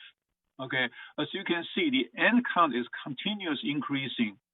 That brought me to alert and say, why are we having all these end count constantly increasing? And what's the reason for them not resolved? Okay, that's one of the issue that I've seen. We need to look at those prolonged tickets and see what's happening there. Can we resolve them? Because that's a customer satisfaction issue that takes the tracking people to track it, and also that takes management, supposedly take management attention to pay attention to them and solve their problem. So let's look at the Q245X. Okay, yes. Okay, as we can see that the closed duration takes for each week takes 3.6 days to close it, 4.93 days, 6.2 days. So it's very quick, okay, for those closed duration. And all those close count, 99 of them, 98 of them. But for the open duration, it takes extra long time. All those that are still open takes 51 days, still open, 44 days, still open, 36 days, still open. If you look at it, it's probably something like 7 or 8 days, which is reasonable because it's 7 days ago, it's 51 days. So the cumulative open count is 208. There is one record we took out because there has this data is only up to February 27th, but there is an ending date that's in March. So we assume that's a typo error. We took that out. Okay. Looking at the Q250X. So sometimes there's tracking errors. If we use a system to track it, it will be much easier to ensure much more accurate. Here is the left-hand side is the date that ticket is opened. Okay, for example, on January 9th, 2021, there are a total of 117 for that week. Ending on Saturday, January 9th, there are a total of 117 tickets opened, complaints opened. On January 9th, these are the closed weeks. On the same week, we closed 56 of them. And then in the next week, we closed 28 of them. In the January 23rd, the next week, we closed 10 of them. And then January 30th, we closed 4 of them. And then on February 13th, we closed 1 of them. There are 18 tickets that's still open there. Okay, so if you look at January 16th, we see them the first 4 weeks. It seems like they are working on that, but then they stalled. They couldn't go any further anymore. And January 23rd, the same thing, 4 weeks. January 30th, 2 weeks plus 1, and 2. So it seems like they continues working on that for 4 weeks, and then they stopped. Okay, I'm not saying they stopped working it, but they couldn't resolve the issue anymore. Okay. Thank you, Andre. That's a sufficient report. Okay. May I continue to share with the findings that I have with? No, this is sufficient. This should be shared in the landscape meeting, not in the board meeting. Thank you. Yes. I don't. The question. Okay, we're done. Let's go on to maintenance and construction. The problem I have. Andre, we're on to maintenance and construction. Thank you. Everybody can finish their statement. Why can't I finish my statement? The problem I have is at this point, all I have is February 27th data, and the VMS is not supplying any further data. They used they canceled the committee meeting, so I cannot ask anything. and when I request to meet them, Thank they you, refuse to Andre. respond. Okay, so this is a summary. It's got to be summary here. This is summary, right. Thank you, Reza. Point of order. Carl, would you go ahead and give us the Maintenance and Construction Committee, please? Thank you, Madam Chair. At the MNC committee meeting on April 28th, we met for approximately 5.5 hours. It was the longest MNC meeting that I've ever been part of, but we did discuss many issues that needed to be addressed. At this time, I'm only going to give you highlights. We discussed our project log and addressed additional ways of presenting this log so that we will have more current understanding of the projects that are being undertaken. We then reviewed the revised chargeable services list that was presented to the board today. As a part of that discussion, we addressed the fact that the chargeable services listing is a work in progress. And as we find other things that should be added, they will be brought to the committee for our review. This is the basis of the changes that we presented today. There was only 8 changes today.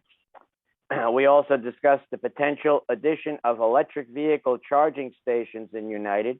We are looking into the use of grant money to help supplement the cost of adding these stations in United. The M&C department has come up with a potential list of strategic locations for these chargers, since the use of carports is not a viable alternative due to a lack of infrastructure. The addition of needed infrastructure to use the carport electrical plugs to charge the vehicles would be very costly, and we cannot obtain grant money for this alternative. At this time, if you try to use a carport electrical plug to charge your vehicle, you will pop the breakers if more than one car is charging simultaneously. We also looked into the possibility of saving money with regard to roofers responding to leaks that are found in the manors. Many of these leaks are not roof leaks at all, and some of them that are actual roof leaks are caused by skylights and solar tubes that were installed by the residents. The cost of dispatching these roofers is becoming substantial, and we need to find a better way to determine when we need to dispatch these roofers.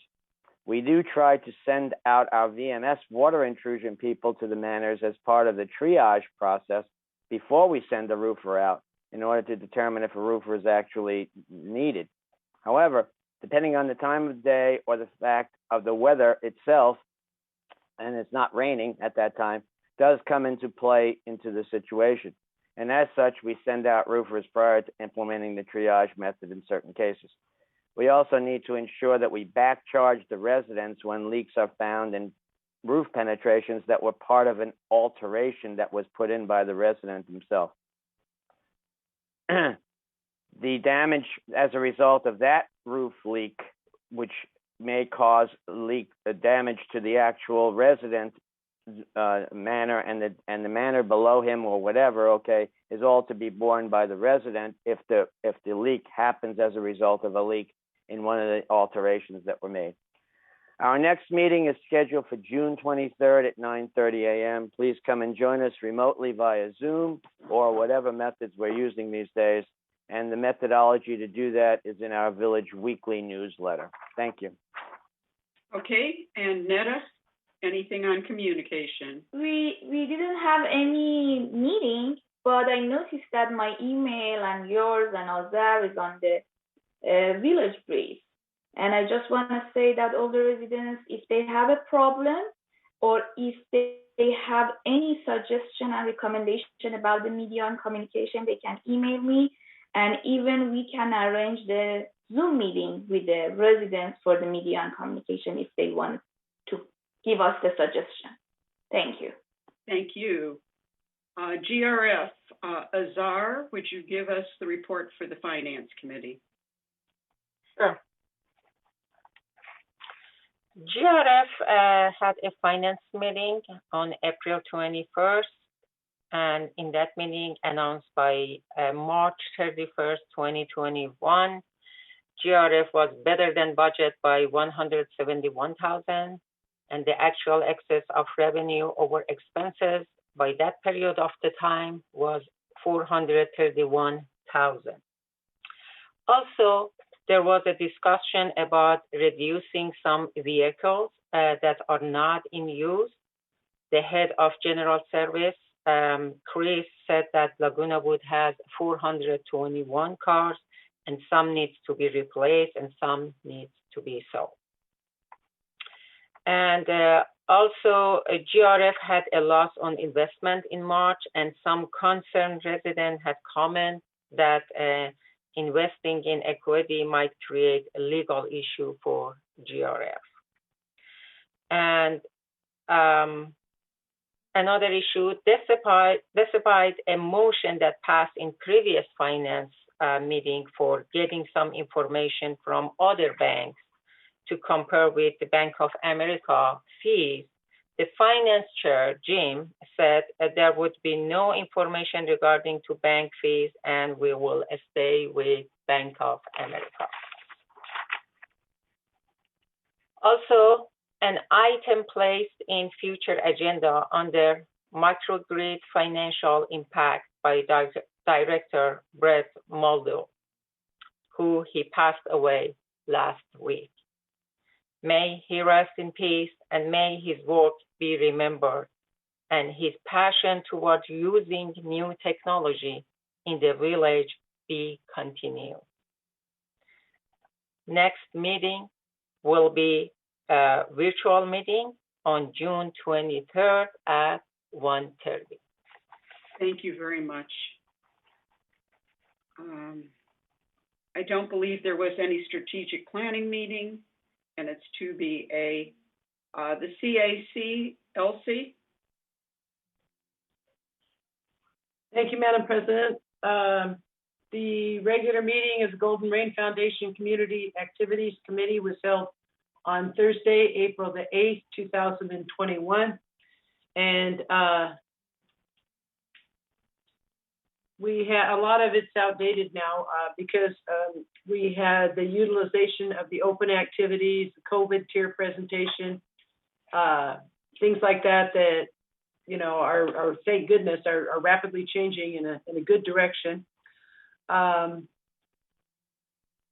We had there's this thing called Share Fee Financial Analysis Update that's looking to analyze and reduce costs and look at cost sharing fees, and that's an ongoing project. We also, in a more fascinating area, we discussed the Garden Center 2 speed bumps, which has since been taken care of. Thank you very much, Brian Gruner and Chris Langenauer, for taking care of that. And so at this time in the Garden Center 2, they have rather severe speed bumps that sometimes actually cause pain to people in golf carts if they have back problems because they're so jumpy. But now it's been fixed, so there is a marked little, we removed one part, well, Chris Langenauer's crew and Brian removed one portion of the speed bumps, so now golf carts can get through easily without any bumping. So that's really good news. Our next meeting is May 13th at 1:30. Thank you. Thank you. Manuel, GRF Landscape, please. Thank you, Sue. The last meeting was held on March 10th, 2021. I reported on that at the last meeting. The main item that came up at that meeting was some members requested if the creek could be cleaned up 3 times a year. At present, it's done twice. And Kurt Lehman's response was that they would consider that at the upcoming budget meeting because any cleanup like that requires that a bonus be involved in supervising that. And that would mean additional costs. The next meeting is held May 12th, 2021 at 1:30 p.m. and it should be a virtual meeting. Thank you. Carl, Maintenance and Construction. Thank you. GRF MNC Committee had a meeting on April 14th. At the meeting, we reviewed certain projects that will be worked on or potentially worked on during 2021.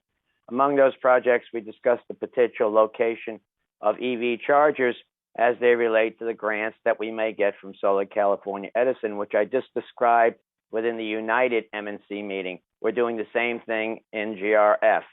There are possibility strategic locations at the clubhouses and various other places, but we're going to be working with Southern California Edison to get the grant money to possibly do that. So at this particular point in time, it's a work in progress. We also reviewed the need for and potential costs associated with resurfacing the tennis courts due to safety concerns, and we are going forward with that project. We also discussed the need for additional filtration and/or the use of UV lights or ionization in our heating and air conditioning systems in order to reduce the number of allergens and viruses in the air in the clubhouses. This is something that is still being looked into, since there is still a debate as to which type of system, if any, will need to be used in those facilities. There is contradicting evidence and opinions on the type of system that should be used and the costs associated with those systems. We are not a hospital that is manned 24 hours a day with sick people, so the need for them is still being debated. We also reviewed the potential project for making upgrades to the golf driving range. This past month, we actually physically met at the driving range to actually see what is being presented as a need and whether or not the committee agrees with the changes that are being recommended. Many of the people on the committee feel that the project that is being proposed is too costly and can be done for a smaller price tag. We're working out those details. With regard to the Performing Arts Center, that work is being performed piecemeal by different contractors, as was identified in the Blast news article that was published this past week. So if you don't know, that Blast article has provided information on where we stand with the Performing Arts Center. Our next currently scheduled meeting will be a virtual meeting, then scheduled for June 9th at 9:30 a.m. All residents are invited. With regard to Clubhouse One Ad Hoc Committee, we did not have a meeting last month on this topic. All I can say this month regarding this committee is that the chair of this committee, Bert Maldau, has passed, as was indicated by Azar, and he will be deeply missed by this director and the people on that committee. Thank you. Okay, Netta? Media and communication held on April 19, and actually Mr. Ortiz accepted the position of the general manager of broadband services. And for the media and communication department projects that they are working on it on the last month, the VMS year in review video presentation, vaccination program, and launch manual alteration newsletter twice a week. Broadband update about the cable operation report and budget update through February 2021, overview of expiring program contract, pay subscription report, programming, legislation report as well. And the recommendation of the broadband group is succession planning for tech team, the radio tower maintenance, franchise fee, and splitting the Newt versus Viber to the curb.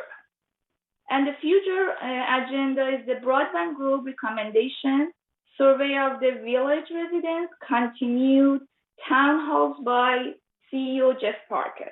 And the next meeting should be Monday, May 17 at 1:30 p.m. Thank you. Thank you. LC, mobility and vehicles.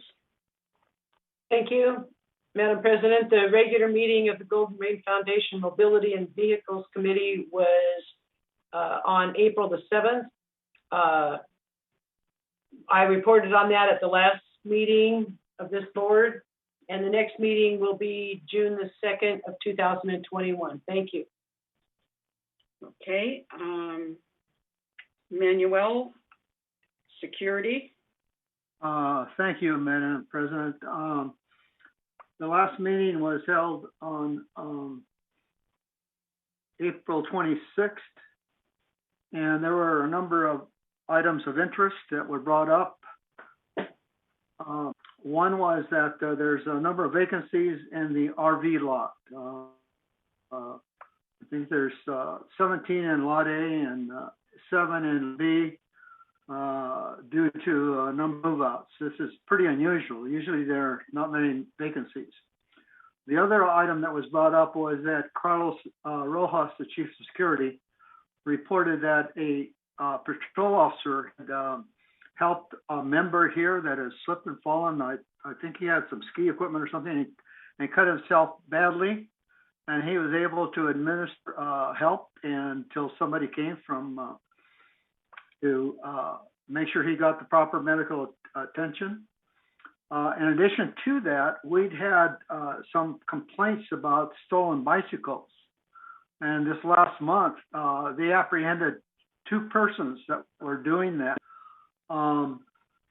They called in, of course, the sheriff's department to arrest them and take them away. But what came up was that these persons that they apprehended, the only way they get into the village is because they either have some connection to someone here in the village, a relative or whatever, or a former member. And of course, that question was raised, well, how can we eliminate that?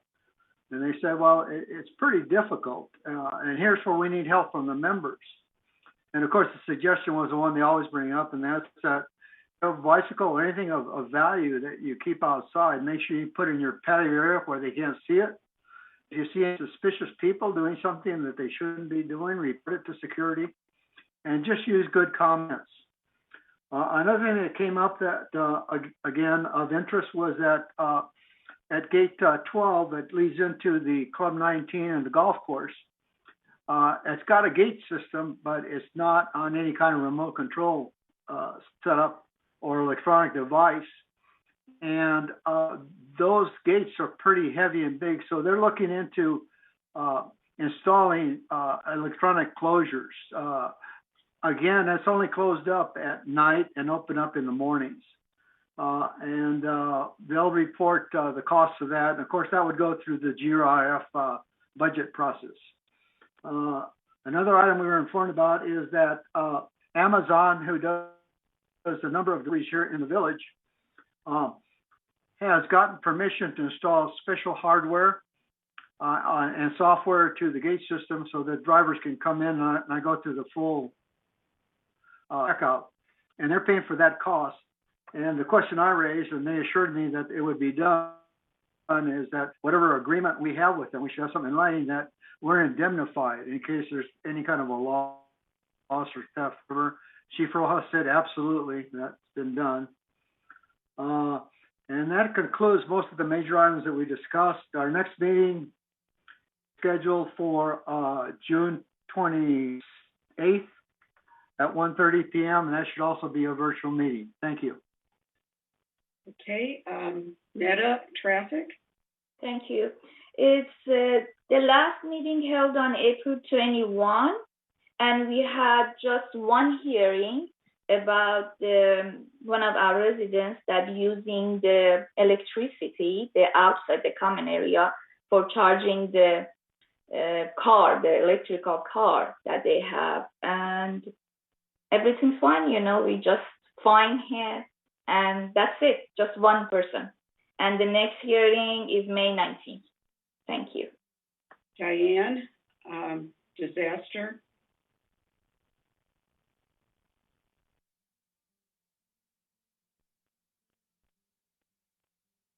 Okay, I'll go on. Diane, are you okay? The next meeting is May 25th at 9:30, and she reported on the March 30th before. Report on the insurance. We will be meeting with our insurance broker on Wednesday, and we will start looking to get new insurance at a lower cost, and we will be working on that. This is a closed meeting group. Okay. Director's comments. Cash, go ahead. Thank you, Madam President. I would like to bring that item 10E back at this time if possible, or at the end, whichever way. Excellent meeting otherwise. This lady on 10E, Mrs. Hammelstein, is in her early 90s or late 80s at best. A recent widow, and she had no problems with electrical connections, etc., until they changed the panel from Pushmatic. And the report that I see, and I'm not an electrical engineer, but I kind of doubt that a 20 amp breaker, 30 amp breaker was used in the previous panel and the wire was 20 amp wire. It doesn't make sense. So, and we are charging her like $450. I think that is not fair because she didn't have this problem until we replaced her Pushmatic. So somebody got to. Didn't have a fire, Cash. Pardon me? She was lucky she did not have a fire. There's nothing, no such thing as a 20 amp wire that can stay in a 30 amp circuit. Well, if she had the previous panel that worked well, the new one should work just okay, as Reza well. would like to give you the situation. Go ahead, Reza. The wire size will not create fire between 20 amp and 40 amp. There has to be something else there. Yeah, there's something else. So somebody should look at it as to what is wrong or what's the problem. Rural maintenance instead of giving this kind of report. Okay, thank you. Thank you. Elsie, do you have anything? No, ma'am, thank you. Netta?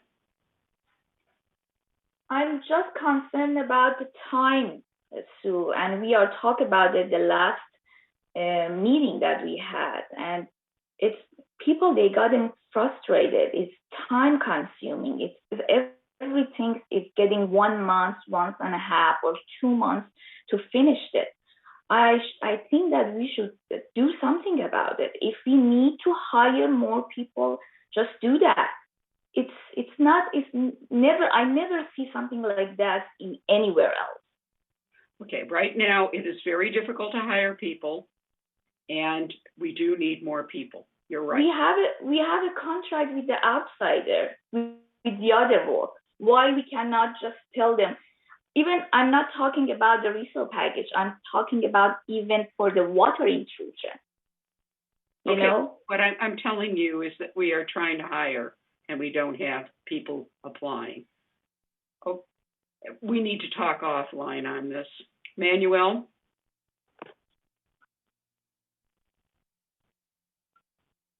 Azar? Wait, Sue, I'd just like to make one quick comment on, I guess it was 12C. Those numbers that Azar presented, and I don't want to get offended, but no, we don't. Just let me make this comment. The March 31st financial statements that she was referring to, that's right. That $8 million that she's talking about, she just needs to go back and look. Included $6 million that had been borrowed from the reserve fund. All she has to do is look. It's right there, real obvious. Yes. So they already owed $6 million. So her numbers are bogus. Thank you. We don't need to talk about that type of thing. Azar, Azar, do you have any comments? Yes, you are very lucky if you can put a stop on Manny. So there is no way. And based on his age, probably we should respect. Okay, we're going to, yes, I have a comment. Especially, this is, I don't know who is from VMS here that maybe can hear. After we have a malware attack, somehow VMS started to putting $10,000 from the seller, keeping in the escrow, and not releasing that in case there is some information and they have to get the money from the seller if they owe to VMS. I was one of them actually last year. They said in the contract that when we sign it, it's 45 days later you will receive it, which I, as a director, receive it 3 months later. However, I am receiving email after email that people not receiving their $10,000 and it's their own money. What is the reason that VMS keeping their money in their account and not let it go? Because we heard that Chuck talked today that they are at 90% recovery, is there necessary to make problem for residents in this manner? Two answers to that real quick. Azar, we just checked with our resale people. Your numbers don't consist with our numbers. So I'd love to get your emails that you're talking about.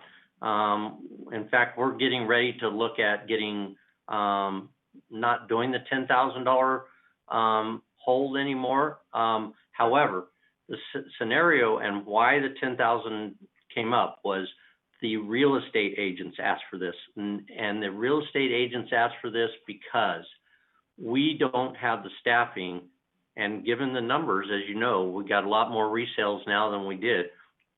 We don't have the staffing to turn around the inspection process to close escrows in 30 days. So the issue is escrows that want to close in 30 days. If you're a realtor or a broker and you come in and say, hey, we're closing in 60 days, we're closing in 45 days, we don't need the $10,000 deposit because we can clear out everything on our books and make sure all the payments are made. It's people that want to close 30 days or less.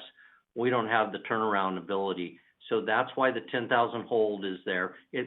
Escrow closes, people get paid. The 10,000 is just to ensure that there's not a damage restoration issue or a manner alteration issue or you didn't pay your last assessment issue. All of those, that's what the 10,000 is for, is just to ensure that you, United, don't lose money on closing a quick escrow. And we are getting down lower and lower and lower in our turnaround time. So if you'll send me those emails, I will check, but we're not getting that type of numbers. It's getting down really, really low with regards to non-30-day escrows. Again, if it's a 30-day escrow, we got to hold the $10,000 in order to ensure that you're not left on the hook. If it's beyond that, if somebody's coming in with a normal 60, 45-day, we don't need the $10,000 deposit any longer. Mr. Parker, regarding to issue that you mentioned, first of all, if you, I responded in the past to read the Globe. One of them actually very clearly said in the Globe, you can respond to that in the letter next week. Another is you are just mentioning that if it is 45 days, we don't need to do anything. I personally receive after 3 months, 2.5 months, my money back.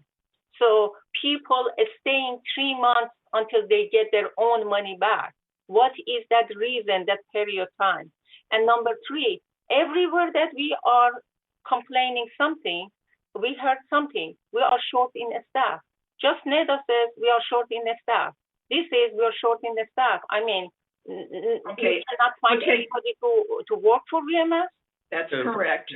Real quick, I do want to respond. Number one, I know your instance, but if you have new instances where they're getting past the 45 days, will you directly let me know? Because I don't have any record of that. My staff saying we're clearing them all by 45 days. So I don't know the inconsistency that you're talking about, Azar. So if you can provide that for me, I'll take care of it.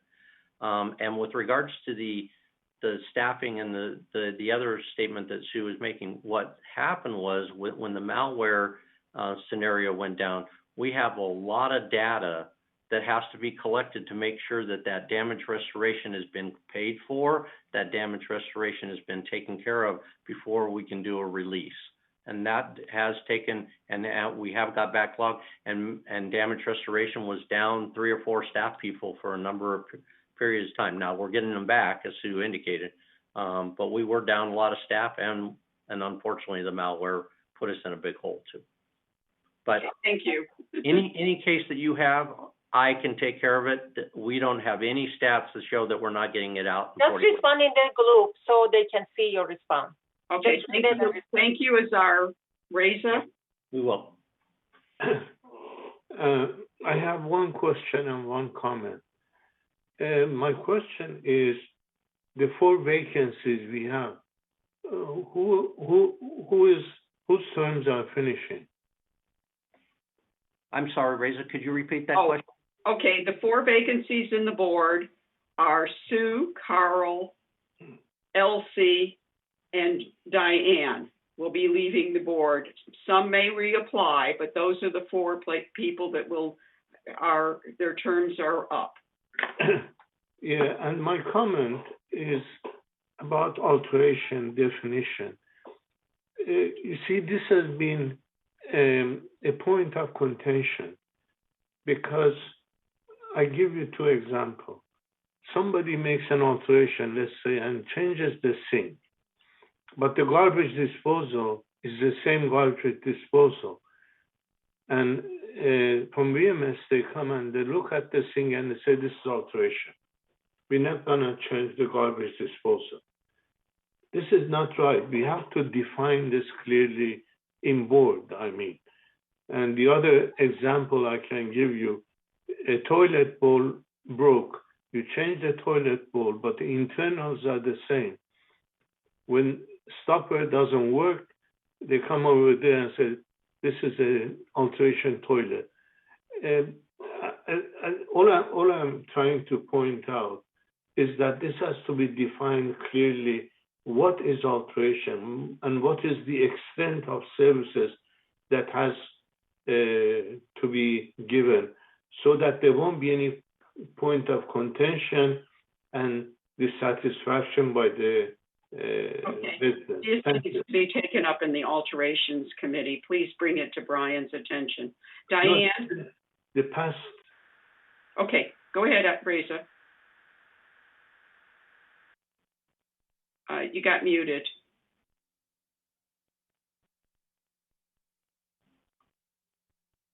This was regarding the definition that has applied in past. It's not something new to go to the alteration. It's basically MNC problem. Okay, we will then bring it to the MNC committee, please. Diane? Yeah, just no comments, but just an overall good meeting. And sorry about that disaster. I was looking into, if it was on my calendar, because I guess the 5 weeks. So anyway, I'm sorry I didn't have a report. Okay, Brian?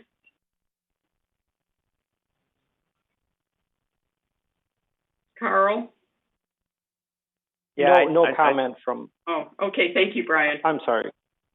Okay, Carl? I got a couple of things. One is the fact that to respond to Reza, at an alterations committee meeting, before a couple of years ago, the issue came up with regard to the fact that if they needed to do something whereby it was adjacent to a alteration, they weren't going to do it because it was considered an alteration. And we had changed that so that if they come into the house, we give them a release, meaning the VMS person is given a release that if it has something to do with adjacent, like the stove is there, but it's inside of a cabinet that was done by an alteration.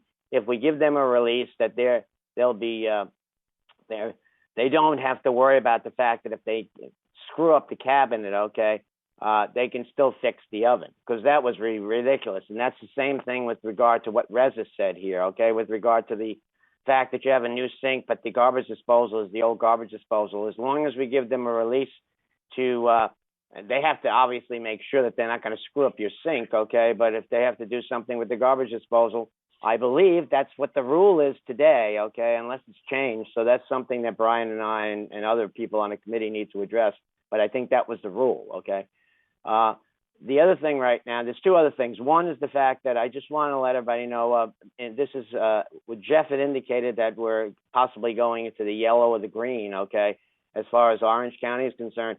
I don't know about herd community in Orange County, because my wife, who is not 65 yet, she's just shy, she wasn't able to go to get the vaccinations when we gave them here, so we had to go to get the Moderna vaccination at the Anaheim Convention Center 4 weeks ago. Yesterday was her 4-week time period to get her second shot, and we went there. The first time we went there 4 weeks ago, the place was jammed. There was tremendous amounts of people. Yesterday, there was 30 or 40 tables that were empty, where people were waiting for people to show up to get vaccinated. Nobody understood why there was nobody there yesterday. So I don't know if that's a foreboding of the fact that people are not going to get their second shot or what have you, but that's food for thought. And then the last thing, wanted to mention, Siobhan, please, can you have Chuck send me the link for the Zoom? Because somehow or another, every once in a while, and I told you this before when we were having that other meeting where Robbie was having a similar problem, our camera, my camera, and then his camera, doesn't seem to want to work, yet on other occasions it works for other Zoom meetings. So I don't know what the story is. So I'm thinking that maybe that the program got corrupted, and I need a new link for that so that I can uninstall and install it or something. Thank you. Okay. Siobhan, Andre and then Siobhan. Siobhan, do you want to talk? You had 11E or something? Okay. Andre. Yes, during the landscape committee meeting, there's a talk about last year we have 8,844 complaints a year. That's 170 complaints a week, 34 a day, every working day. I don't think that's a good number, that the KPI that we need to maintain, even though it's less than 2019. It's still way too much. I would like to see no more than 10 a day and continuously reducing. The reason I'm talking about it is that this ticket issue is taking a lot of our resources. Our staff shortage, if we don't have too many complaints, we can use a lot of our staff to provide better services, and we don't have to do them over and over again. Okay, so that's the issue that we need to really focus on, is how to reduce these complaints, resident services complaints coming from them. It takes their time, it reduces their customer satisfaction, cause the dissatisfaction on them, and it costs our extra work. So I will hope that VMS will pay more attention to the reduced tickets, 8,844 tickets last year. If we can reduce to 2,000, I am sure you will find a lot of time to work on other issues. You don't, even if we have staff shortage, that's what I'm looking at. And also we have a lot of self-inflicted wounds, like malware causing the problems, and alteration extent definitions. That's like Reza mentioned. Okay, so that's my comment, and I hope that. And also, one issue is about the training. We don't just throw money and then send them to class, and we don't expect any result. We should expect any kind of best practice bring back. This year they go in there, they must be the best practice that people are talking about. Bring it back, give them the opportunity. And so far has mentioned there's a staff feel underutilized. This will be a great way to reward them and say, you go to the class, we will reward you, and help us to establish a best standard practice. Thank you very much. Thank you. We will break till 12:45. I'm sorry. Can I walk back on? I know I said I didn't have any comment, but I do. I was just wondering if Director Azara wanted to apologize to Director Armendariz. Maybe it was just a joke about how old he was, but it sounded like you were mocking him because of his age, and I'm sure you wouldn't do that consciously, but at what point are we too old to be on this board? Thank you very much. Okay, we'll go with that. Elsie. I appreciate that. All right, we're going to go. Apologize. He is interrupting everyone, Elsie. I said I respect him because of he's older than me. That's all I said. I respect even anybody be one day older than me. And this is my culture. Thank you, everybody. We will come back together at 12:45 for the closed session. Thank you. Thank you.